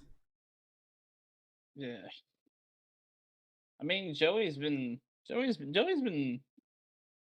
the like top anime blog, one of the top, if not the top anime blogger and on Giga YouTube for a long time.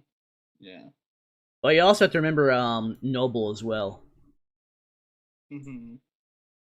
yes, Lost Pause. Yep, you have to remember him because the three of them like had done a lot of videos together between like, because I've had their older content pop up on my feed from like 2016. Mm-hmm. When Joey looked like a very young boy. Because he was. He started his channel when he was like 17 or 18. Yeah, I wish I had actually made more of an effort back then, but it wasn't until like 2017, 2018 that I even had like the right equipment to really start doing videos like this or streams like this.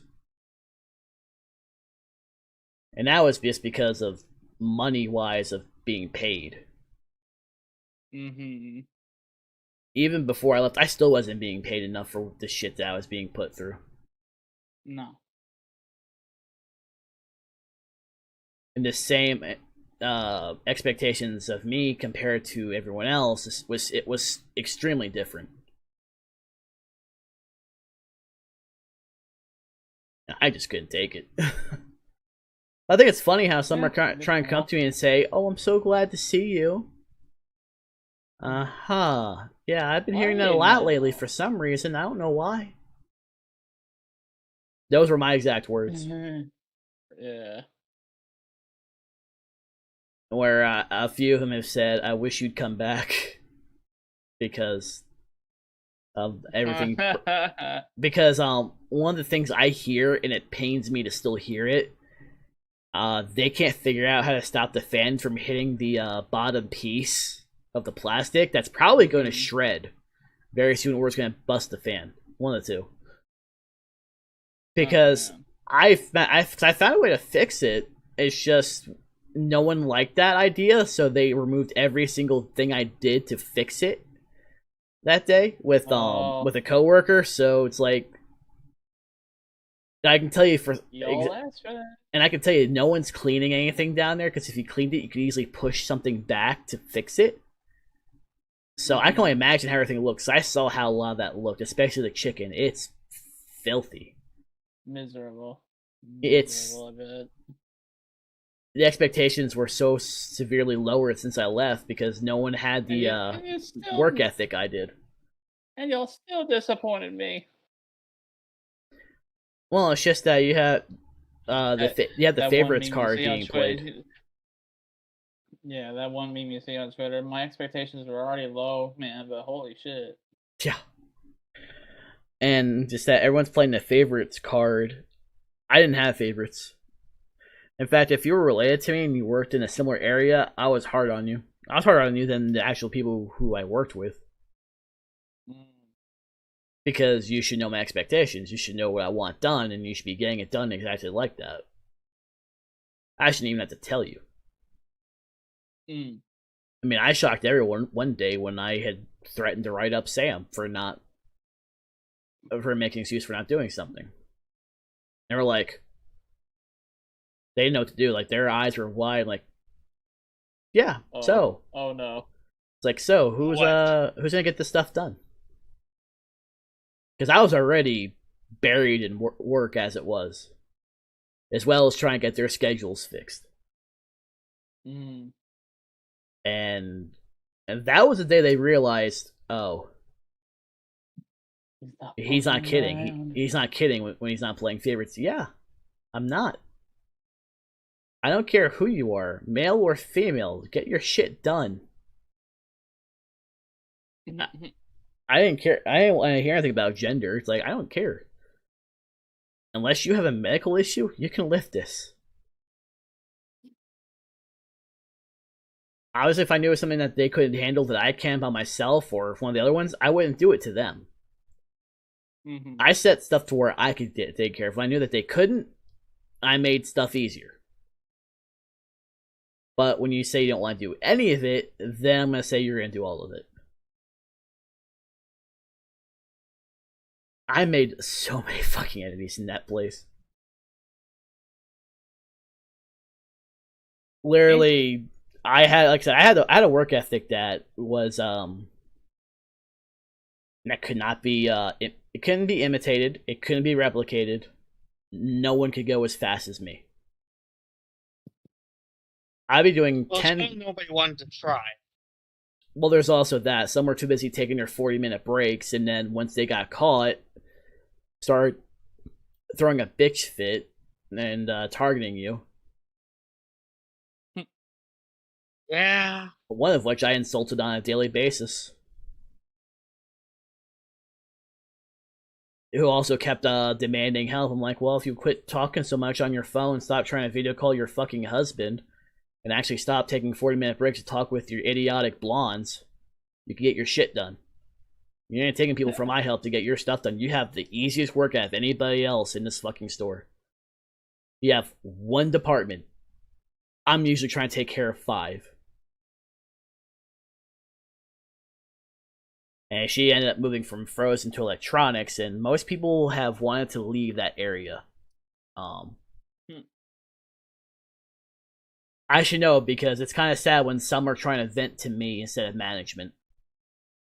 Yeah. Because they know if they talk to me, they aren't going to be judged, and the other's going to stay between us.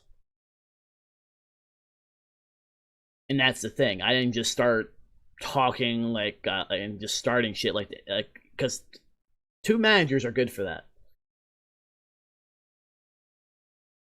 One of which claimed to have never done anything bad to me, which I called out on purposely in the office. Like, well, it wasn't the case when Blake was here. I still have witnesses that I could easily contact. One still works for Walmart at a different store. One actually still has all the paperwork from that he has filed from what was done. When that's the cat that's by the bathroom. That was a weird video that just popped up. It was it's like the unfortunate end of our ramen from Destiny 2. That just popped up. It was a bite video. Oh. The unfortunate end of our ramen eating elixir. Oh, okay, it's lore. That kind of just. But overall, no one really wanted to work, and most people still don't want to work over there. You can definitely tell it because half of the lights on the meat wall are busted and no one wants to replace them, even though we have the parts to replace them. Oops. I guess I was the only person. I was the only person who ever made an effort to try to fix it. I guess there was a few parts he couldn't fix, and home office had refused to replace all the wiring. So I had to actually get to where everything but the bottom light would work, just to satisfy them. And they were complaining like, "Well, why does this work?" Well, it's either I have that not work or I have the top one not work. all the wiring's fried, and you're gonna have to talk to home office personally yourself if you want this fixed. And then they shut their mouths. Oops. Because the repair guy is the one who said home office made that decision. It's like, well, if you want to fix, you can talk to home office and have them come down here and replace it. You're lucky I can replace the motors. Which I've probably sliced my fingers so many times dealing with those fucking things. And I shocked myself. Yeah. You'd almost think I was the guy from Down Periscope. That literally absorbs so much electricity. Yeah. Classic movie. I love it. And that's exactly what it's like with me with dealing with some of that stuff. Regardless of how much protection I had, I would feel every shock. And you could hear it. Yikes.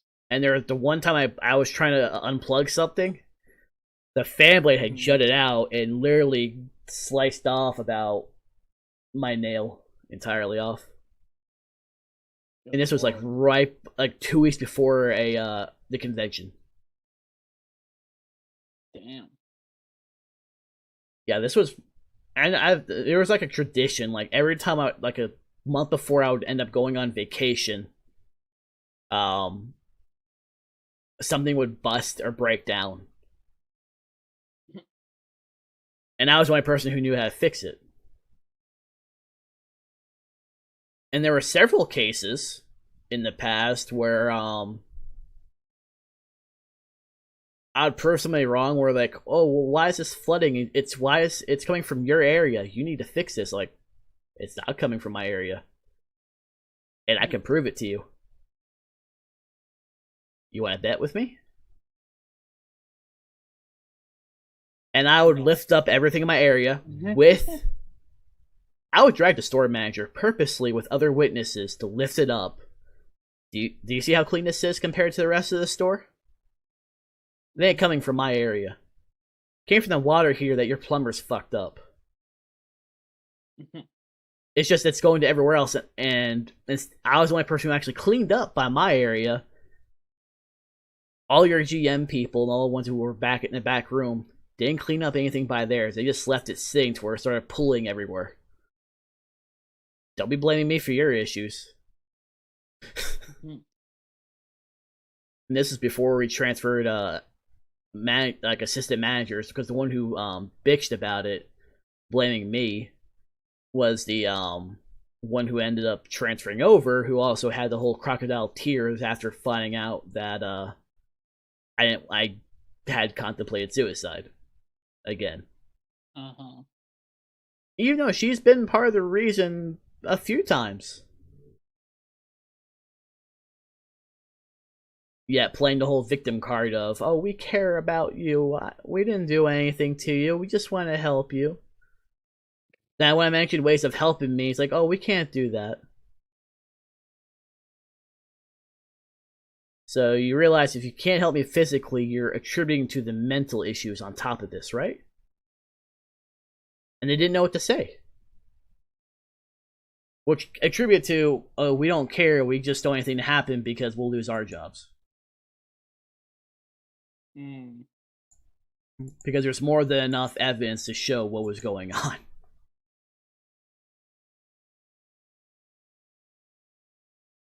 I can only hope that the store manager has been stabbed, shot, or punched in the face at least. In Minecraft. Yes. In Minecraft. Minecraft. Because quite frankly, he is just a horrific human being. Because let's say your significant other was the one that was heavily pregnant or had medical issues. They'd be worked to death, quite literally, to satisfy what he wants done. When a coworker had issues with their car from TLE because no one told her what was wrong with her vehicle after they had fixed it, they broke one of the lines, didn't tell her, so she had no brakes. Jesus. When confronted with the store manager about doing something about it, oh yeah, we could go further about it if you want, but you're not going to have a job. Really? He was very sexist towards the females, in which honestly just compare him to a Republican who doesn't think a woman is an actual person. Yeah. And that's exactly how he treated them, while the female management was the same thing towards the males. That's essentially what it was. Then you had your favorites, which I had both sides hate me, so it didn't matter. Mm-hmm. Because I didn't suck up. I told the truth every step of the way, and no one liked that, and I just spoke my opinion, regardless of how they felt about it. Mm-hmm. I mean, I called him, I said he had the brain capacity of a fucking rock. I called him the Cheeto-in-Chief of the store. Between how his hair looked and looked like he fucking spray tanned himself half the time. He looked like a fucking walking Cheeto.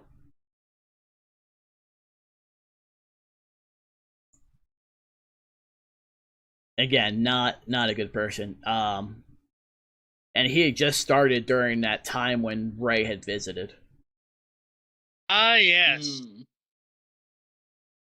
Or you had to deal with the chaos because of him. Yeah, he was the reasoning behind all that. If this was the previous store manager, who ended up having to leave to the other store, in which became a giant clusterfuck and still is, I feel sorry for him, because he's the kind of person, if you were struggling, he would personally help you. He led by example. If it was something that he would do and had done, he expected you to be able to do the same thing if he was doing it. But you could also go to him about anything and he would actually listen to you and not berate you or insult you or threaten you with your job. He was the only store manager in general that I've ever dealt with in any job that was... No, that's a lie. There was only one other manager that was good, and sadly he's dead. And that was Neil, who actually gave me the job at all subs to begin with, when he didn't have to. But in terms of living management, this guy was the only one that actually gave a damn. At least attempted, and was he let me do whatever I needed to get done. He didn't care how. It was the same with the market manager. If there's something I didn't do, it's because, and I tell him I didn't want to do it unless you were to get mad about it. And if you want it done, I'll do it immediately and get it taken care of. And usually he said, if you've got to do it, just do it. And if someone gives an issue, tell them that I told you to do it. So I can only imagine what he's thinking if he visits and he hears that sound coming from the meat wall. It just sounds like someone's using a fucking chainsaw. I'm not joking on that. It sounds like a chainsaw. I believe you. It's sad because I was the one who fixed all those issues, and since I left, everything's just breaking down. I'm waiting for him to complain about added dates next. In which case, that'll get blamed on Sam, Kevin, and Randy than anyone else because of the favoritism.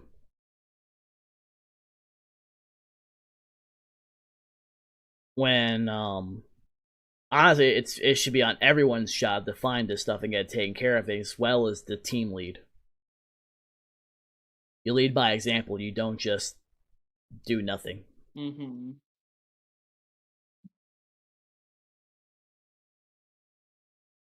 So, that's what I've got for that. I mean, fair enough. I still wish I had more strength in my arm, like right here. There's just nothing. It hurts just trying to get out of bed. My right arm is fine, but now it's to this. Huh. If I wasn't already full on my crate, I probably would have gotten that cider. No, no. Mango Foxtrot. It is tastes like the cider version of a flavored blasted mango paloma, infused with the refreshing hint of semi-sweet red apple and garnished with hibiscus flowers. Mm. But I had more than enough in mine.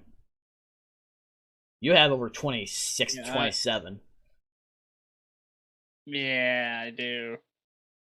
I've never added as much as I have for Tavor, but they kept hitting everything out of the park.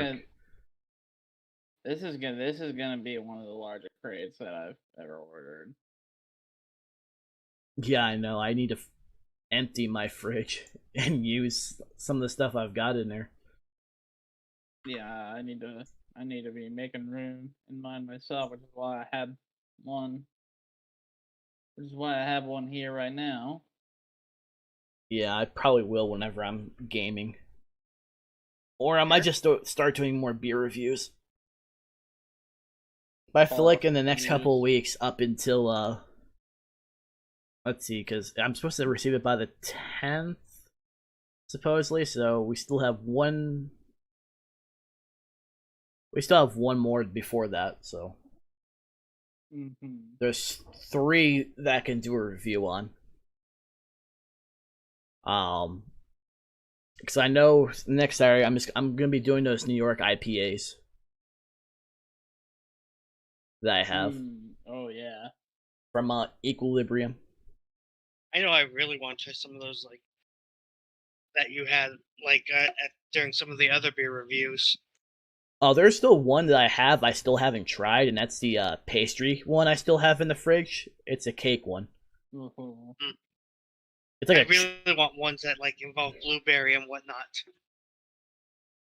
Yeah, next week I will be doing a test on the mead and see how well both of those are doing. Nice. Such that those 2 cut and run because they would have gotten in on that. Well, Raven would have. Oh, what? Is Ruby too good for... Ruby doesn't drink because of her medication, even though she drank even with the medication before that. That's weird. Like, genuinely, that's weird. Well, to be fair, this is her. She had a habit of lying and making excuses towards the end.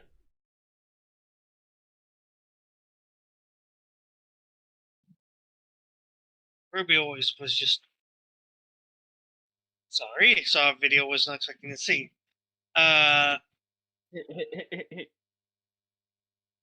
Let's see. Oh, that's sad. The Young Bucks retained over Kingston and Moxley.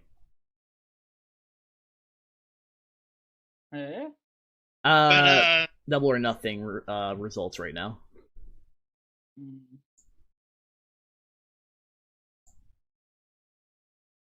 But yeah, Ruby always was weird. Like, she's the one that I just always sat there just trying to like, what is your deal at times? Where it's just like, I don't get where you can just say, I'm in tune with emotions and spirits, and it's just like I get people, and it's just like, well, why the fuck are you getting that our host is not happy with you giving this line of questions on the air? Stupid, or are you just plain stupid? To be fair, she's not as intelligent as she gives herself credit for. She's not. I'm pretty sure almost everything she said was a lie towards those months at the end. Because something always felt off with anything she said. I have a hard time latching on to mythical bullshit to begin with. Same. But it's just like, lady, what you're spitting out sounds like a whole lot of hot bullshit. I mean, I know in New Jersey I've seen things. Not so much in It's- Texas, but I mean, What happens? it's What happens in what happens in New Jersey stays in New Jersey. well, the only thing that always felt off, and I don't just constantly keep saying the same thing over and over like she did. I only had like one bad experience, and that was where I was clawed and choked in my dream by something that when I woke up I had the same exact scratches on my body. As well as it was difficult to breathe. That's only ever happened once. And that was 2003. Damn.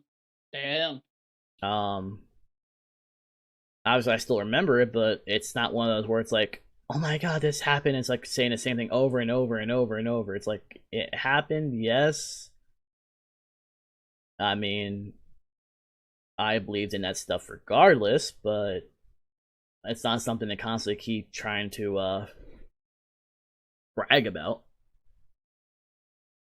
No. That's why I always figured with her it was probably a lie. I don't know, man.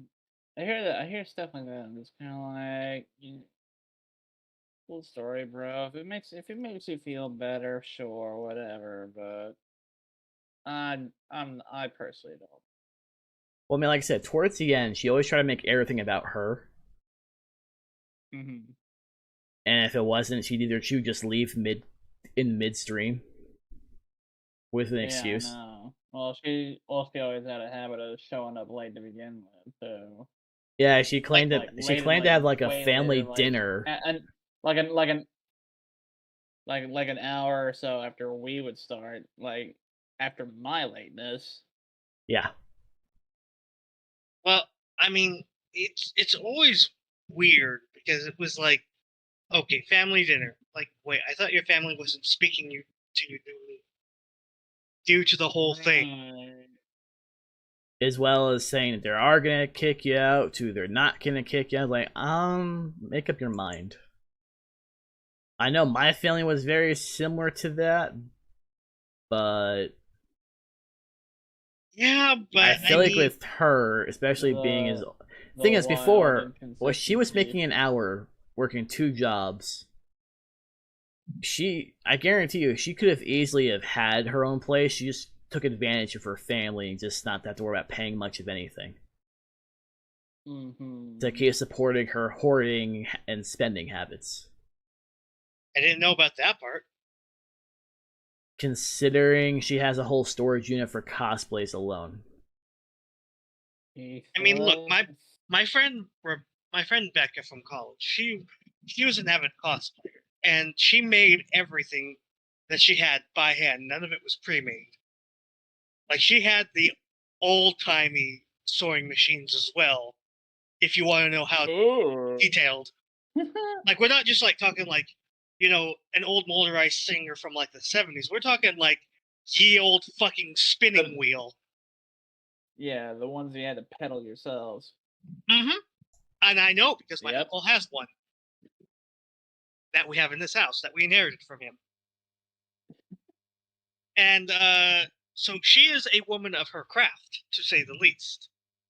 So it is completely understandable why she has, like, a wardrobe in the basement of her family house that holds her cosplays. But with Ruby, it's just like, as far as I understand, everything is pre-made. If I'm not mistaken, am I wrong? Half of them, yes. I think about 85 to 9% of them were, and like 10% was something gotten taken care of. I mean, at that point, like, I don't know, sell them or, like, donate them. Like, if you need money, and or most just of them need are space. And most of them are wish that she doesn't even wear. It's like, yeah, I've got some, like, but on occasion there are a few I break out. On occasions.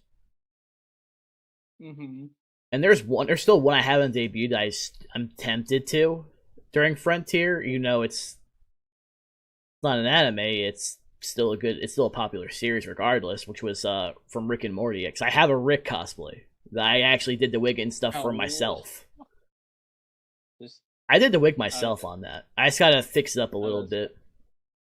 I'm not I here was to gonna talk say, shit on did people you who get don't a- make did their you get a- shit. Did you get a giant? Did you get a giant pickle costume? No. I bought like a. I was following like what to just buy like just basic clothes. Like a coat was like $15. The specific like blue shirt was about Yes. about Going the $5. lazy cosplay route, like Like I was just buying the actual things, like the pants. I already own a pair of pants like that. You want something that you can just throw on in like 5 minutes rather than taking like 30 minutes to get in and out of. Yeah, and go ahead. Yeah. I was gonna say I don't dog on people who like Getting too old for this shit.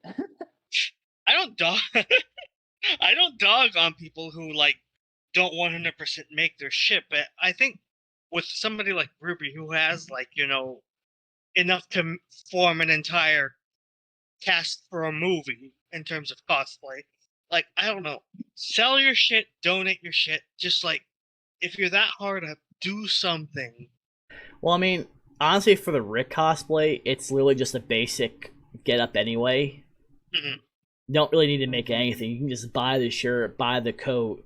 The wig is the only thing you have to make an effort on. And I bought like to make actually use for like the eyebrows. I actually bought, you know, those different colored mustaches you can buy on Amazon. Yeah. I bought those setups, and you can actually there's actually one that's set up as his eyebrow. You can just put on your face instead. That matches the wig color. Like I went for accuracy, but it was also like the cheapest setup I ever had to buy. And I actually did. Which I think. And I worked on the wig myself. Yeah, but the thing is, you're not really anal about it. No. Where like Ruby seemed very, I don't know. Maybe I'm just reading too much into it. Very judgmental. Yes, she actually is. And like say I've actually paid to have cosplays made. Like I've paid Amisi to do some of my stuff before because it helped her out and when she needed it and she was offering to do it. Like on the fine and fair. Because that's how I have my my mage cloak.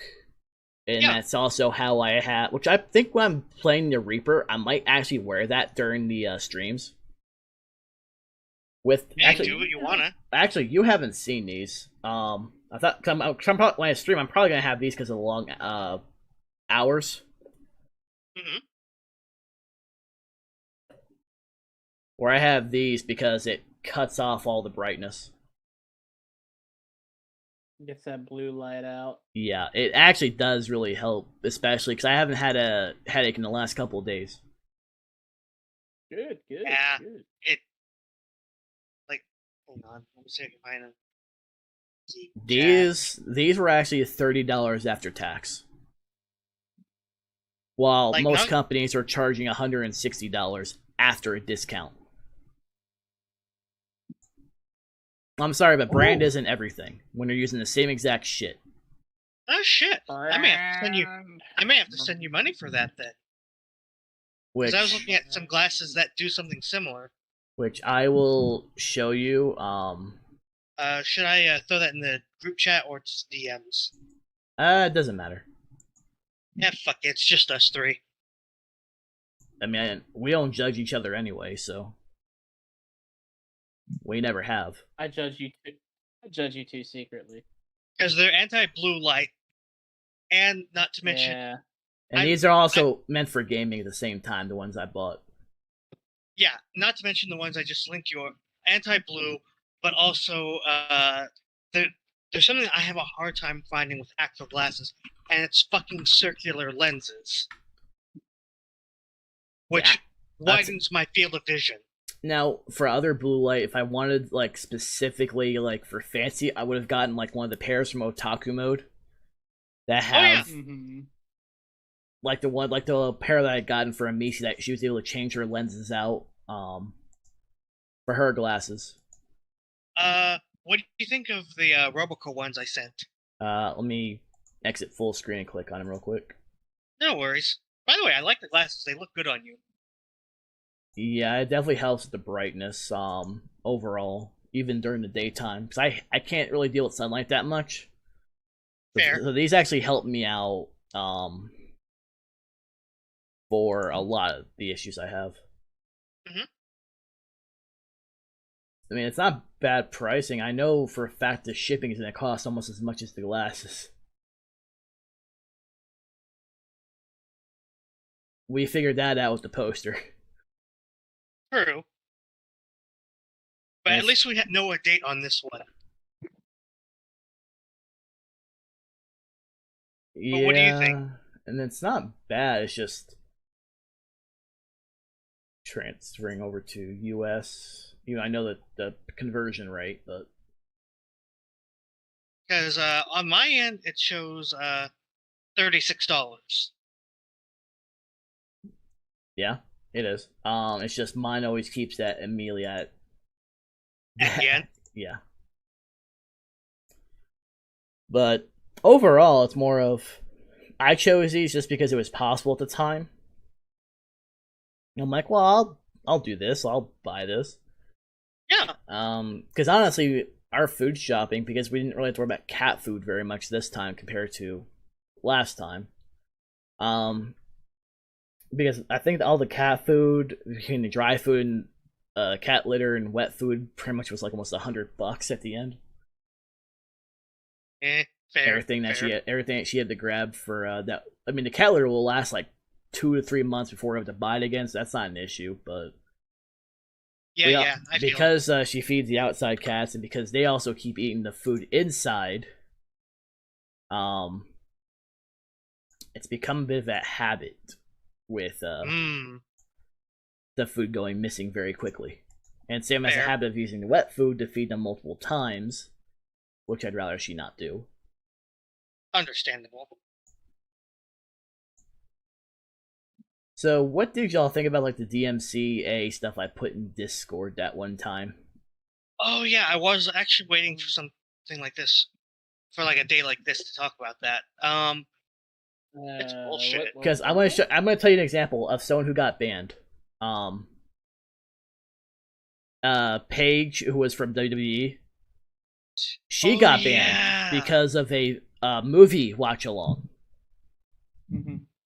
Because she was showing copyrighted content, and she was banned immediately when she knew what she was doing. She thought, "Oh yeah, it was fine with the labyrinth; it'd be fine with this," and just now because they said there was at least. It says we've received the back to DMC takedown notifications with about 1,000 individual claims, and that's just for music. That's not including movies or. Yeah. Now, obviously, it says, well, the vast majority of you don't include unauthorized background music in your live streams, which I never did because I knew what Twitch TOS was. Makes sense. It says your only way to protect yourself is to not stream music or other copyrighted material. You do not have the rights to it. If you know you have any of this in your past VODs or clips, we strongly recommend that you permanently delete those so you do not get a DMCA takedown notice. I don't run into that issue on Twitch because I know better. Any music that plays on Twitch is part of the game itself, which is allowed. But there's a few people who have gotten banned, but they knew what they were doing. Oh yeah, there's always going to be a bunch of people like that, though. And it's just like if you it's one of those where if you get banned, you start complaining. It's like you knew what you were doing. That falls on you. Just like all of the hot tub streamers who lose all of their advertisements now. Yeah. Who a lot of these advertisements were making them more than what almost more a month than what Marshall makes in a year. Yo. Yeah, like half of these people are fucking millionaires, just pretty much just taking money off of underage kids using their parents' credit cards. We need to invest in starting a hot tub stream if that's the There are some that I understand because it's like the guy who gave 10 grand to the OnlyFans who are like, yeah, no, dude, motherfucker, that's your own damn fault. You're not the victim.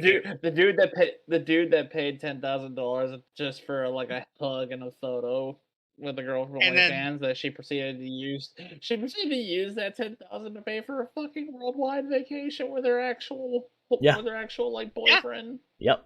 And that's why I say no. And I was like, I first saw that in the dudes posting their massive L's Twitter account. Yeah, that's his own damn fault though. That's not the girl's fault. That's his own fault. No, yeah. And here's the thing: it's like it's not that I don't care. Like I guarantee this is going to be considered against this. I don't care about people who have their OnlyFans. I don't. I understand you're trying to make money, but if your goal is to advertise that in other ways on Twitch for underage kids, I do not support that at all. Because a statistic came out where 60% are of whoever's on Twitch are actual streamers, or the other 40% are the actual viewers. 38% of that are between the ages of 10 and 19. And the only 2% are the ones above 18. They're actually adults. Yeah, see, the stuff going on Twitch is a lot different, but people like to conflate what's going on Twitch with what's going on OnlyFans. It's like, no, that's different. It's like, it's the ones who are using that to advertise their OnlyFans and just taking more and more money, when Twitch is... Like, I understand if you have, like, a podcast or something on Twitch, that I support. But when you're just pretty much becoming chatterbait on your streams, I have issues because Twitch was supposed to be a fucking gaming streaming service for people, not just let's just show off our tits and ass and just... My problem with Twitch is, like, the fact that they're bending themselves into a pretzel to justify something that was for a long time against their rules. Yeah. That's kind of the reason why I wish that Mixer was still around instead of what happened. Well, because it pissed off these thoughts so much. Because they couldn't go to Mixer because of the clothing rules. If Twitch had the same rules that Mixer and YouTube have, and Facebook has for Facebook gaming, then they wouldn't make any money. They'd be banned immediately. If the guy did exactly what a girl does, the guy is banned immediately. Because the girl pretty much is just tits and ass, she gets away being a pretty face. Unfortunately, that does sometimes end up being the case, but it's not always. It's nice. I make that distinction because people are at times getting getting mad at the wrong people. Mm-hmm. I feel like there are some who do get mixed up that is an accident that, well, aren't fitting the whole tub meta bullshit. When we are rolling around in dough, we shall make waterproof PCs so that we can PC game from a hot tub. And it's just one of those, like, you have but here's one of the things that pisses me off. You have, like, actual female streamers who are gaming, busting their ass or being ignored because they're not showing off their tits and ass. Yeah, at which point I feel like Twitch needs an overhaul on its actual moderation team more than anything. The moderation team is currently just getting fucking blowjobs from the women, most likely.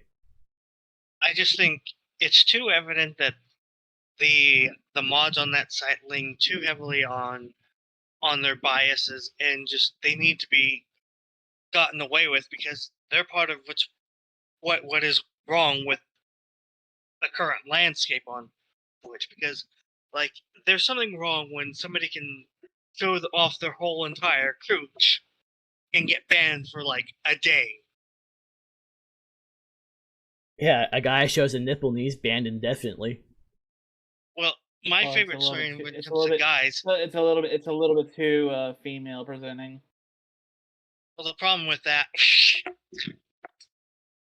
the problem there is that I remember there was a guy. God bless Tumblr for you- introducing that Yep. phrase to the internet. Yep. But I remember it was like a couple years, maybe a few years back, when there was this guy. Oh, you know what? Well, you know, in a related segue, like after all, like the porn accounts left Tumblr, like it actually became like a really fucking chill place. Oh, I believe it. Like it's actually like not bad going through Tumblr now, especially compared to how poisonous Twitter's been lately. Oh yeah, that's because yeah. everyone from Tumblr moved to Twitter. True. Mm-hmm. But I remember on Twitch there was a guy who didn't have a working. Tumblr will never be able to shake him. But Tumblr will never be able to shake its reputation for True. 2012 to what was it, 2017 Tumblr. They're never gonna be able to shake that. No. True. But I remember a few years back where this guy, his air conditioner wasn't working, and he took off his shirt to switch to like a tank top really quick. Banned for indecent exposure. Like permaban. Yeah. Actually, here's another example. We know the whole Alinity issue where she was always tossing her animal around, abusing her cat practically, and feeding the cat fucking vodka on stream. What the fuck? Nothing happened. Even with animal rights and animal abuse pretty much called against her, Twitch did nothing. A guy accidentally drops, I think it was his frog or lizard on stream, and he was permanently banned.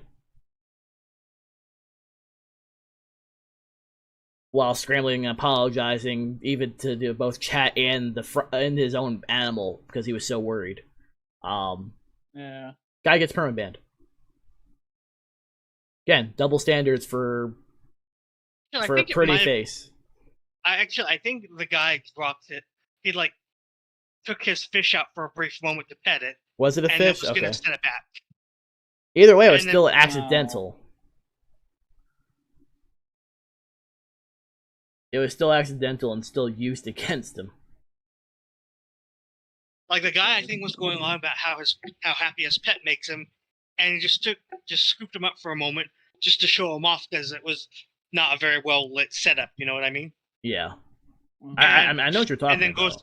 And because fish are naturally slippery, it slipped, and he went to catch it and then put it back in its container. And people were like, animal abuse. Yeah, he gets banned, but the one who physically abuses their animal to the point where the cat was fighting back against her at a certain point.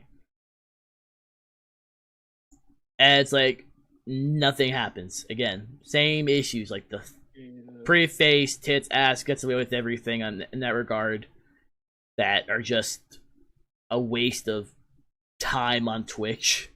And then there was that one bit on YouTube who's similar to these Twitch girls who get away with everything, who was making fun of a cancer patient. Mm-hmm. Or Bean Dad. Did you never hear about Bean Dad? I have. It sounds from... I've heard, but... Oh, man. Yeah, I think he was a YouTube musician, wasn't he? Yeah, man. You mentioned on the Twitter during the first week of 2021, you're wrong. Everyone else was talking about beans. The answer: Bean Dad became Twitter's first main character of the year. The person had such a bad take that people felt compelled to dunk on him. Saturday evening, musician and podcaster John Roderick shared a tale about his hungry 9-year-old daughter wanting some baked beans. 23 tweets later, we got the full story from his Twitter. So, yesterday, my daughter, 9, was hungry, so I was doing the jigsaw puzzle, so I said over my shoulder, make some baked beans. And she said, how? like all kids do, and they want you to do it. So I said, open a can and put it in a pot. She brought me the can and said, open it how? And so I said, how do you think this works? She studied it and applied it to the top of the can sideways. She struggled a bit for a while with a big dry sign. Said, will you please just open the can? I thought was dad was overjoyed. A teaching moment. Oh my god, this fucking ad just dropped on my lap. Basically, the child wanted to eat the baked beans. Roderick saw this as a teaching moment. He wanted her to open the canvas. His daughter did not understand. A can opener work because how a can opener work because she is 9. Roderick wanted her to figure out how to work the can opener herself. 6 hours later. I didn't see that bit. Holy shit. The first grade 9-year-old figured out how to open the can of beans with a can opener. Jesus. Just open a can and give your child the beans, you psycho. Like, come on. But yeah, dude got canceled. You're making. But there's You let your daughter starve for 6 hours for internet content. Like, fuck off. Reminds me of the Russian guy who let his girlfriend stand out on the balcony in a blizzard. And died. And she froze to death. Oh, yeah. And he was arrested for that too. Terrible. No, he wasn't just arrested for that. I believe he was recently tried for that. Yeah. Well, we come out from the last article I saw. That was like a month ago. Mm-hmm. I think he's being tried on some count of murder. Yeah, sometimes you do not need to do the thing for the content. No, like the only thing I plan to do, which is going to be like a reaction, so I'll be able to do this for fair use, but is me drinking, like taking a sip of beer every time Nagatoro says senpai.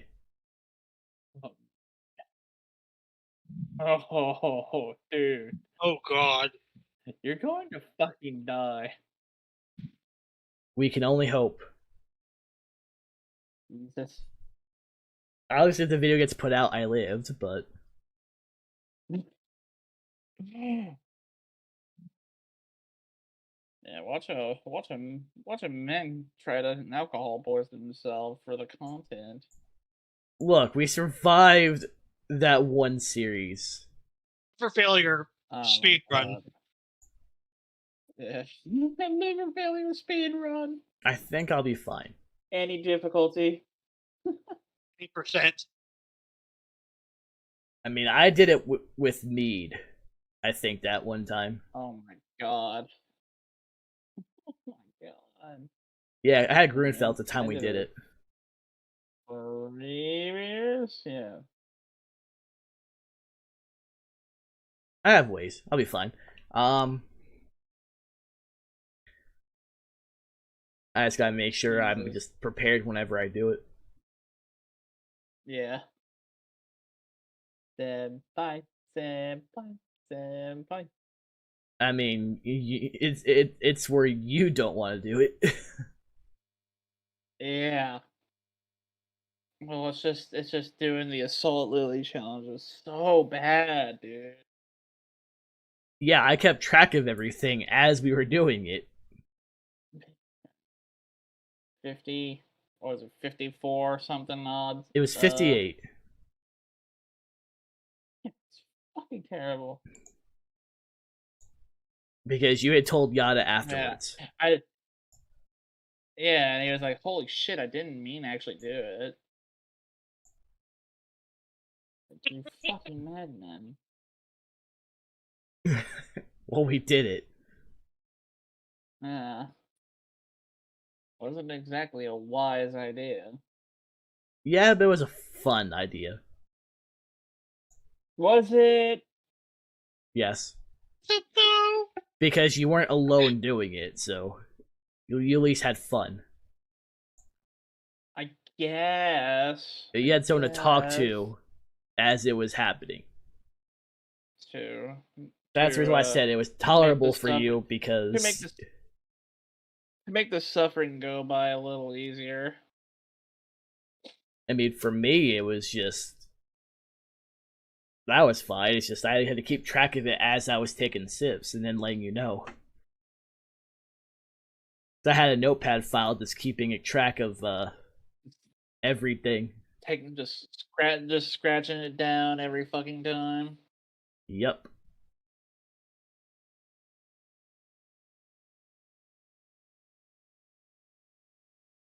All right. Well, yeah, I could see that. 2.5 hours. Yeah, I think we good, bro. Yeah, finding things that have like a tangent about makes it go by a lot easier. Yeah, especially talking about Ruby and Raven, which is still, I feel, a weird topic. Well, it's gonna be the last time it's talked about, obviously, but I'm talking like just in general, like events. It's just easier. We need to find better tangent material. I mean, watching Trash Taste, we have ways of going about it. There's always topics about food. True. Oh boy, yeah. Like, okay, for both of you, we discuss this next week. I want to go to the same topics that they discussed at Trash Taste, regarding pizza, regarding burgers, hamburger. We're gonna be discussing a lot of stuff, so we have topics for next week already. Let's go. It's gonna be nice to have it, possibly having a new base around here, though. Well, technically not new, but... No, not new, and I'm hoping she agrees to still do it. I'm sure she will, because she said this was the last weekend for the Renaissance Fair. The Ren Fair. Because she mentioned that, and we're probably going to do curry on the cooking stream whenever I'm fully vaccinated after it's fully taken care of. After the full 2 weeks after getting the vaccine.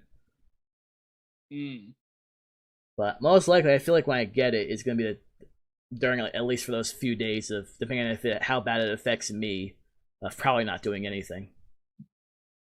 You blowing up the bathroom challenge. No, it's just gonna be fever and sick either way. Oh, I thought we were talking about the. I thought we were talking about like the spicy speed curry. Running roto. No, I'm talking about the vaccine. The curry is fine because I'm gonna be remaking the curry from a restaurant from another world. Yeah, she said this was the last weekend for Scarborough Fair, but she should be here next week. Neither Marcel nor Ruby will be here, obviously. Yeah, those months just became overall unbearable for her to deal with. To where, yeah, she still had her own issues which kept her away, but she had contributed to those issues. Which she opted to talk about. I'm largely curious because it's just like, it feels like a piece of a missing puzzle. Like, maybe the answers are there if we combine all the pieces and summon Exodia. I feel like it's probably the intrusive nature. Yeah. True. Because I understand people have their secrets, because, again, people tell me, so I do have a lot of secrets, even from that old job that I still don't tell anybody, because I still keep my word.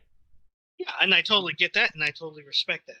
It's just, in this case, there's just, like, so much shady shit that it makes me feel uncomfortable, because it's like, this isn't how normal people behave. This isn't normal behavior.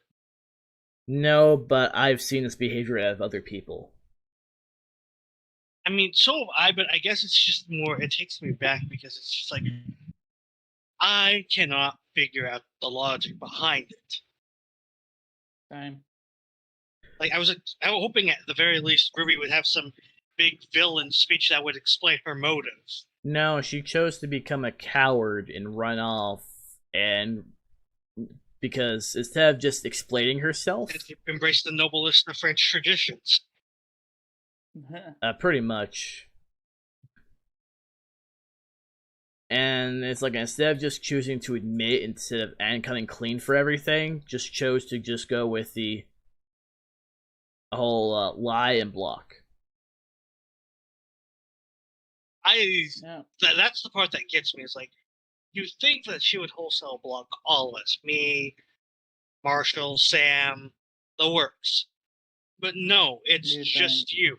It's literally just you. which is fucking weirding me out. No, but that's why I feel like it explains quite a bit, in my opinion. Mm-hmm. But I guess what they didn't realize is that others that she didn't realize that or pay attention or actually care. Others are probably going to notice and tell me. I think it's that she just did not account for that. Not everything is ironclad as girl talk. No, and a lot of people are more likely to tell me something than she realizes. And I think that's what she thought she could get by on. Is like, no, it's girl talk. Oh, bitch, what the fuck?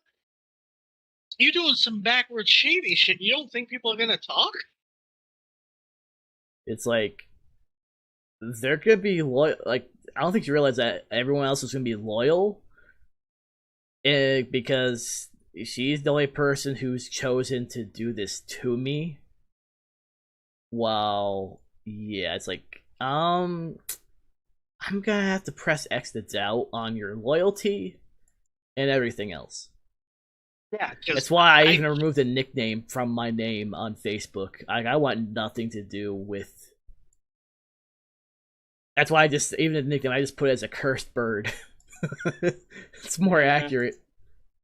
I don't know. I feel like maybe it was being intrusive, but I do think I just can't shake the feeling that there was something there that she was trying to turn all the women in your life against you or something. I'm pretty sure she just hates men because she didn't get her way overall. She became one of those like neo-feminazis.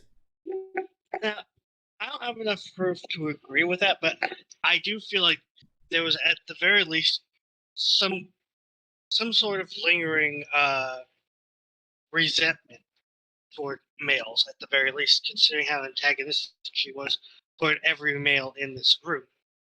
Well, I'm going based off of my experience with other people in the past. Fair. I'm just kind of going off of a generalized feeling because it's one of those weird things where it's just it felt off. Like I don't know if it's just something that she had against you personally, if it's something she had against males personally. I don't know if it's because her dad didn't love her enough. I want to say probably males, considering how she was towards you two. I feel like it's a males thing. I mean, that's the most likely. But the motive is more. And I guess because she couldn't be happy, no one else can be happy. Well, out of all of us, ironically, considering how negative you two can be, she seemed to be the most miserable. By negative, do you mean me and Marshall? No, yeah. I mean the other two people who are drinking in this live stream. I'm not drinking. I'm drinking. Oh. Sorry, when I saw Marshall, like, the way my window is... No, the way the window is, like, it keeps panning to Marshall, so I see him drinking, and I'm like, is Mark also drinking? No. I finished off the G Fuel, but... Well, fair enough. Either way, no, I'm talking about the other two people in this live stream right now. I mean, it's not that we're negative, we're just realistic. Well, you know what I mean. Pessimistic, rather. Realistic. Yeah. Oh, definitely. I stand by my statement of realistic because I've experienced more than enough. More than I should at this age. Fair. But I just can't shake the feeling that, like, you know, she was easily one of the most miserable people in this group, aside from, well, Marcel, who was literally, like, if he was a manga, he would be one incel man. I would say pedo incel man. Well... No, I'm sorry, the stuff that was described with what was on his computer says that. So, and given some of the stuff that he would post, it says that. Yikes to think about, man. I'm kind of not shocked, especially how he was during those drunk nights on gaming and fucking shit that he said that one time just still throws me through a fucking loop. I'm sorry, but the things I've seen on that not seen but heard when it came to his mic that he didn't realize was still on? Do I even want to know? You weren't there. You wouldn't respond that night for gaming. I think I was just out like a light, probably. Or you're a fap into porn, either one. Nah, I've been way too tired for that. At least you admit it for this time. But I mean, no, he just the way it was everything.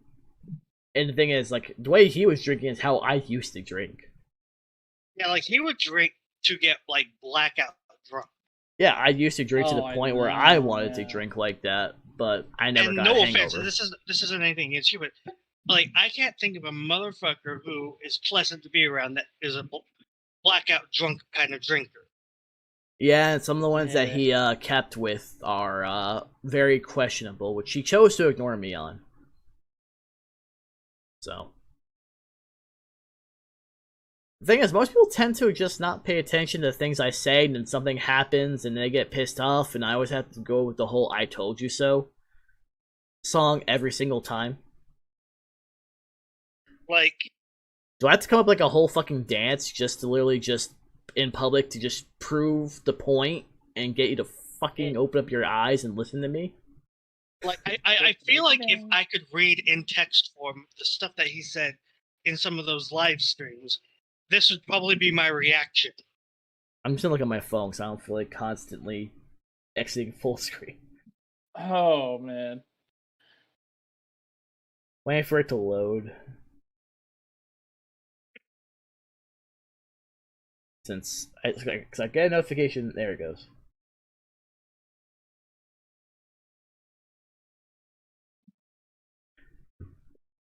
With him, it wasn't a shock. I mean, yeah, he always felt weird when I first met him, when I came to A-Kon that year, but... I mean, who isn't weird at a convention is the thing. But I never thought of anything of it, but he also chose to, even then, ignore my warnings on certain things. He just had that habit of not listening. Which seems to be a habit of most people around me. What'd you say? Yeah. You're gonna get me a beer. No, I'm not. Worth a shot. How the fuck am I gonna deliver it, bro? Teleportation. Well, I hate to break it to you.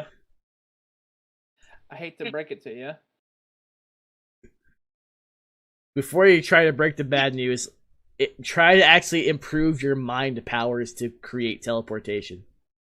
I don't know. Ask Ruby. She seems to know spiritual superpower shit. Maybe a spiritual superpower of what to shove up her ass, maybe, but... Oh, take your finger out my ass, because I'm leaving you behind. Word. I know what song you're going at with this. And it's a song that we can't get Marshall to listen to.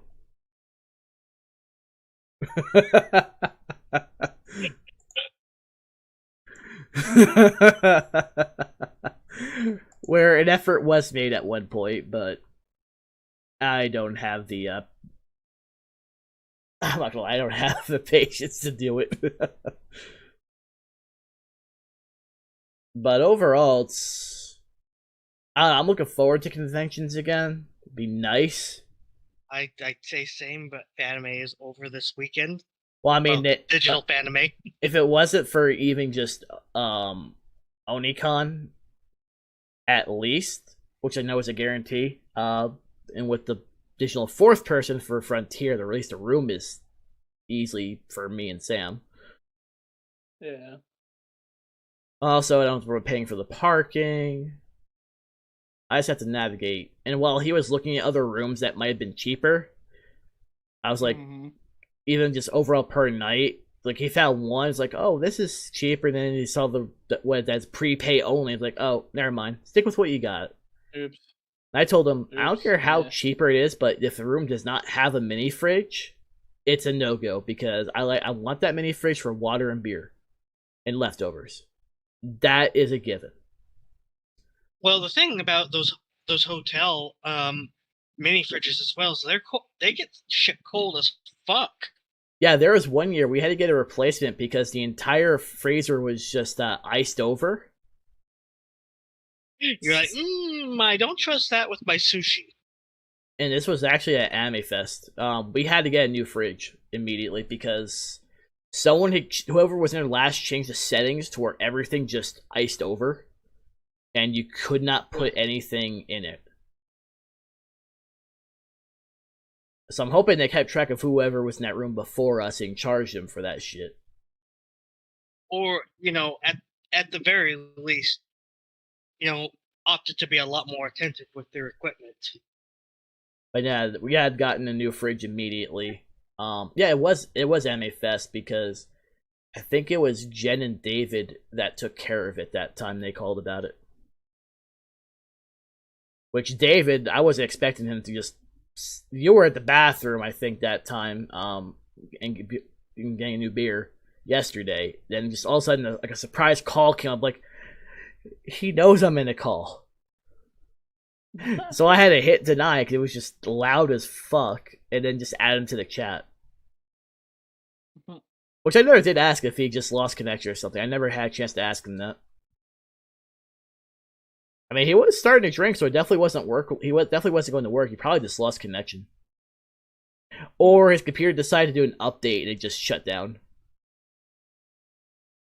Because based on where he was at, it was definitely a laptop. I mean, I have no shame to say I'm on a laptop, but I mean, Well, no, he was in the kitchen because he was mixing lemon juice, vodka. Oh my god, yeah. Yeah, he was mixing that in a very hilarious cup. Which I wasn't expecting that, because I didn't recognize the name because usually I'm so used to some of his other names. And I realized, like, who is this? It looks like he was already subscribed to my channel, I believe. Usually he's at work. I can usually never quite tell whenever he's on. Same with Jen, who half-time works overnights. So it's just really hard to tell like who's on, who can join in, who can't. Others, like I removed from Facebook, that kept saying how they supported, but they never once supported. And they're also heavy Trumpers and anti-vaxxers. And motherfuckers wonder why the fuck I just do not stay on Facebook ever. My life is 200% more peaceful without that shit. Speaking of anti-vaxxers, Yeah. I read an article today. I thought you were gonna say Regina again. No. Although, considering that she doesn't even have good food tastes, I mean, all she does is practically just eat packaged ramen. So, she wouldn't know good food if it hit her on the fucking head. I can't find the article now, but could be on Twitter as well. A sheriff's deputy, the second one, in the last year, died to COVID while constantly screaming the whole anti-vax. Oh yeah, I heard. Yeah, I saw this guy. And all I could think of is all I could think of is, well, that's ironic now, isn't it? Yeah. Karma's one hell of a thing. Yeah, welcome to the fuck around and find out club. Because everyone who always denies it until they get it. Or until someone, as a family member, dies from it. It's like, I believed it from the very beginning. So did Sam. But I also had to remove someone from her family in general because they were just pure Republican / Trump, who thought this whole thing was a pandemic and didn't exist. Man, I can't wait for those thousands of dead people to just come out and be like, just kidding. Right. Yeah, it's just, I don't know.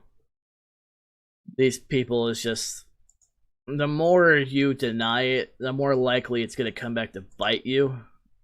I'm not even gonna care.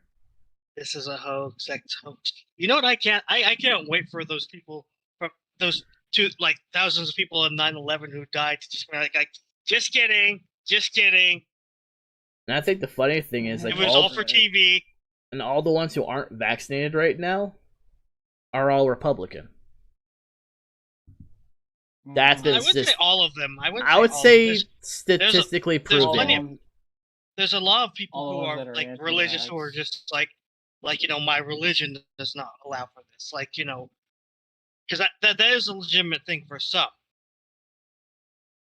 Yeah, but I have some who are like that who were okay in this case to break that if it meant saving their family. Well, yeah. But from at least from the ones I removed, about that entire third was nothing but ones who refused to get it. They didn't care what happened to those around them. So it's like, yeah, that's gonna be a no from me to deal with you. I understand if you have a medical reason on why you can't. Like, one who was unsure was like Yada, because of his medical issues, which for him would have been understandable and why he couldn't. Everything on the planet.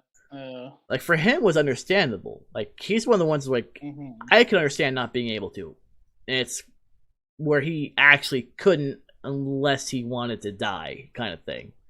Yeah, well, he was able to get it, obviously, but during the same week I did. He did finally get it. Yeah. And on the 19th is when I get my second one. Which means you will most definitely probably die for a couple of days. Yes. Which I've already mentioned that. I've already mentioned that, but Sam will also be given time off during that if it happens, which is honestly that 19th. I don't think it's going to probably happen the same day. It'll probably be the day after.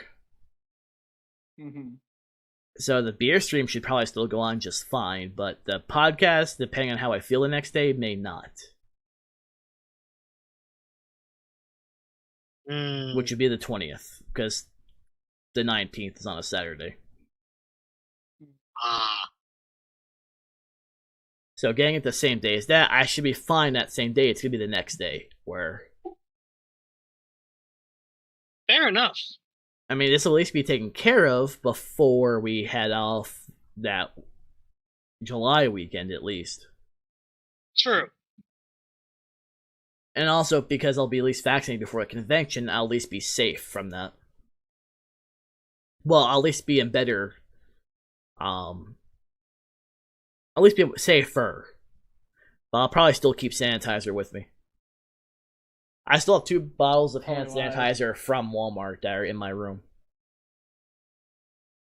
Yeah, it's probably a wise idea, considering con funk is always perpetually going to be a thing. Yeah, I'm going to keep both those bottles with me. Con funk, con flu. Yeah. Oh, there's only one other topic I wanted to talk about as well.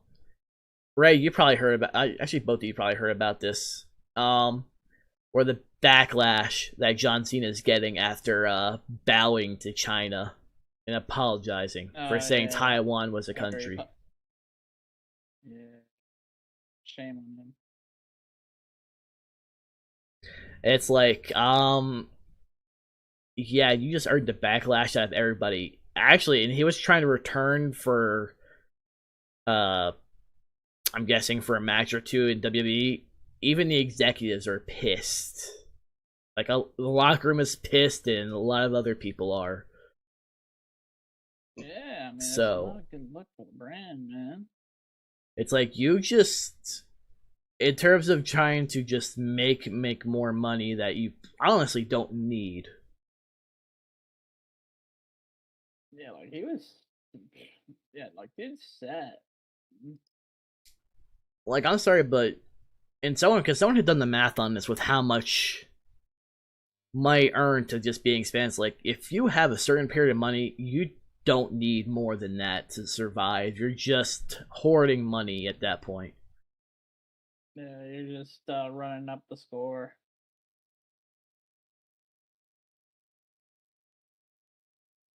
I think it was really stupid, in my opinion, to apologize. Yeah. Like, literally did that to deny being blocked in China for Fast and Furious. Literally, and even I don't always agree with him, but Philip DeFranco even commented on that today. Oh no. And he's like, he wasn't too happy about it either. Most of the responses towards his actions in this were, for Cena's actions on this, was negative. Yeah, gonna let China continue to play the bully, I see. It's like, yeah, but guess what? Blizzard still continues to do the same thing.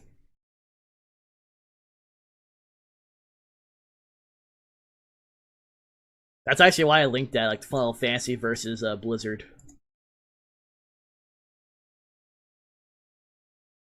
Yeah. Which, I mean, it's accurate, to be honest. I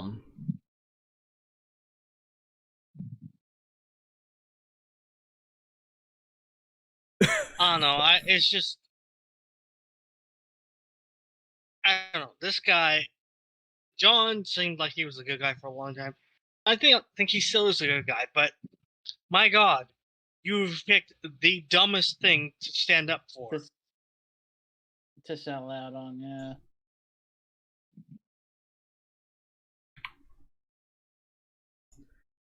It's not even that. It's more of Well, he wants that. He wants that Chinese. That's what this is about. This is about money. That's all he cared about. Didn't matter what, or who he went through. Or at the very least, it's what the studio cares about. Right. But I feel like, I mean, he's rubbed a lot of people off the wrong way over the years anyway, even in WWE. Well, some of that I just feel like some of it was jealousy, but some of it was accurate, in my opinion. I was gonna say some of it was just people being mad that he got to be the top guy for a long time. And there are some that he just chose to bury just because he didn't like them. I wouldn't be too surprised. Nobody's perfect. I was gonna say, like, as I said, it's like some of it's jealousy, but some of it's truth. Yeah. I don't believe everything someone tells. Like, let's say every time you speak anything bad about WWE, they assume, oh, you're just an AEW fanboy. Like, oh, I stopped watching WWE because the product sucks. It's like I get more entertainment watching New Japan Pro Wrestling. And I haven't watched since like 2014. I think that's actually when I stopped. Was about 2013.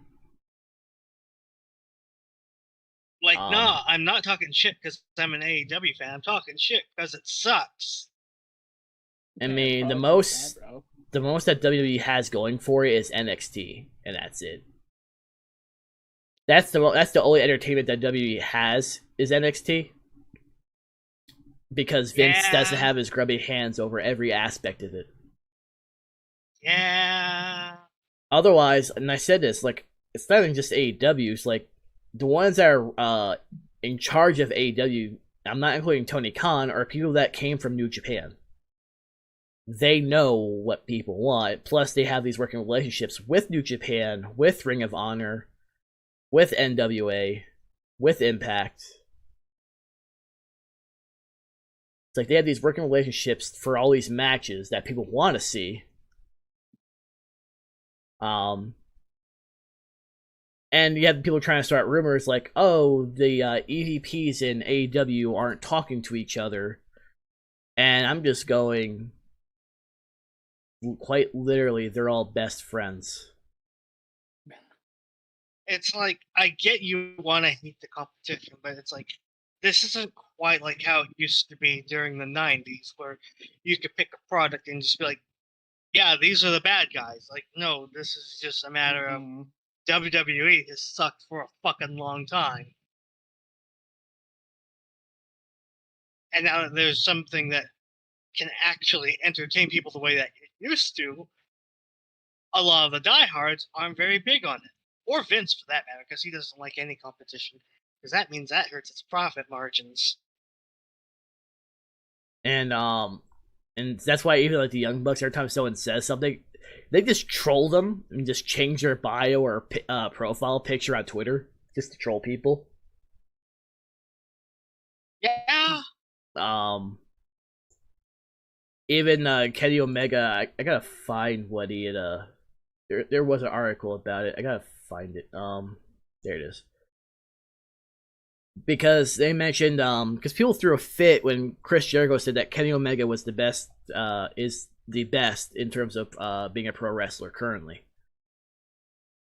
And so, well, I mean, Kenny, here's what Kenny put. It's like, meh, I'd rather believe the bigot cuck, dimwit E-drones, and the guy who thinks I'm the WWE champion. The bigot cuck is Jim Cornette. Mm-hmm. The dimwit E-drones is everyone at just pure WWE who thinks nothing else exists and bashes on every other company.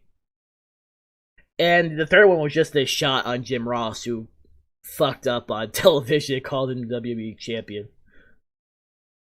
Oops. Oh, poor Jim. He's never going to hear the end of that. No, he's not. Of course, he also said that Randy Orton was the is the best, which yeah. In terms of like entertainment value, I do have to go with Kenny Omega, and that's from New Japan for me talking on that one. Even like right before when he went full cleaner in the Bullet Club. Fair. I mean, I'd love to go to a New Japan show one day. Yeah. I mean, that would be amazing. The amount of energy is in a that kind of thing. Of course, that depends if they ever go for crowds again. True. Because I know that AEW has done crowds again. Of course, they still make sure, like, if you can prove you're vaccinated, you don't have to worry about the mask thing. True. Yeah, but you know, people are just gonna fucking lie. Yeah, but the ones who don't, it's either you wear it, or if you're caught without it, you're just gonna be ejected. They've made that clear. Because they're still taking it seriously. Yeah. As all people should. I mean, yeah, the CDC says if you're fully vaccinated, you don't have to worry about wearing one. Depending on who is close by me, I'm probably going to still choose to wear one, being considering in this town. The only reason why most people in this town, if they work at Walmart, are even getting vaccinated is because they're offering a $75 incentive to be vaccinated. Mm-hmm. Which they should have, honestly, offered a lot higher, as well as let them do it to begin with. Because the pharmacist there who did my shot didn't understand why they just didn't offer it to begin with and made everyone wait that worked there. And he'd been vaccinated since December.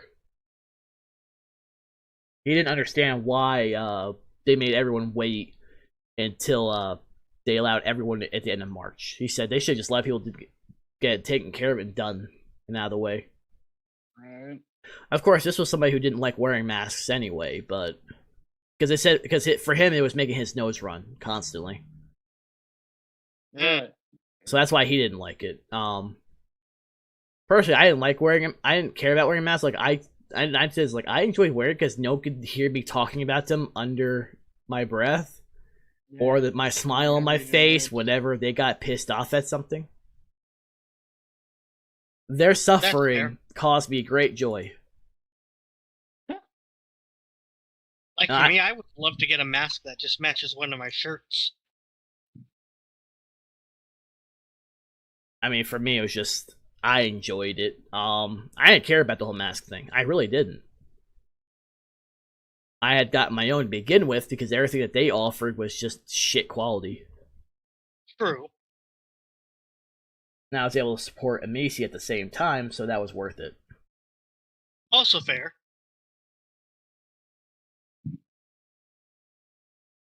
Yeah, because you just posted Etsy for fake masks. Especially, namely the Okita and Nobunaga one, since I have that exact shirt. I know you do. So it's just kind of like, well, if I have to wear masks for a prolonged period, I'd like a few that just goes with what I wear. But yeah, I'd say I just do. If you haven't seen that video I put of WoW Des versus Final Fantasy, do watch that. I will watch that over dinner. And that's why I said mention after the stream and whatnot. Yeah, because I like actually being able to hear you guys. I mean, I don't know. I'm an asshole. I figure most people just want me to shut up. Well, I mean that sounds like Ruby's personal problem, really. Yeah, it's also true. I don't think she liked whenever I shut her up a few times in stream, talking over me. I don't think she's used to not being able to talk over people, if you want my honest opinion. The thing is that I personally, if I'm trying to say something, you're just gonna purposely talk over me, I'm gonna tell you to shut the hell up. I don't care who you are. Yeah? But that's just how I am. I'm just blunt to everybody. I genuinely just do not think she was used to somebody that could just stop her from talking over everyone. Well, like I said, even at conventions, I don't do about dealing with that mess. It's also one less thing of having to deal with, because during the conventions, I'll pretty much just be hanging out with Marshall anyway. I mean, Sam's been doing mostly her own thing in Onicon. Of course. Because by the beach, she's going to be spending a lot of her time probably just with that, because it's been so long for her. No, she'll still go inside the convention center, but the beach is definitely her main priority. Which that's fine. Fair. That's fine. I mean, it's not going to bother me that much. I mean, I'm not going to be spending very much. Unless it's a piece of artwork to really put in the room. Honestly, probably not going to be buying anything. Most of your shopping stuff is going to be at the artist alley. Yeah, essentially. I'd rather support individual artists than people are just. And I think Neko Mimi is going to be there. Be nice if I could figure that out. Because I think he usually puts up a schedule. Because he was at a convention this weekend. Obviously not fan-made for obvious reasons, but he was at conventions. I'm just gonna search on Google. I can figure everything out from there. But I'm probably gonna call it, because I think we're over 3 hours. Yeah. Which is usually higher than we usually go, but there was a few other topics to talk about at the very end. But and let's be fair, next week we might end up going longer with Macy being here. Or just at the same time, pretty much. Sure, but I'm just saying she might contribute her own topics as well as the other stuff that may or may not get talked about. Oh, Neko Mimi will be, well, I don't know, for 2021. Originally, his plan was for Frontier. So might see that in December. Well, if so, I mean, well, I don't even need to give the list of things I would want from him. Yeah, I mean, most of what you're looking for is what I'm looking for, anyways. Essentially, because I found his Twitter, so Yeah, that's how I keep up to date with him.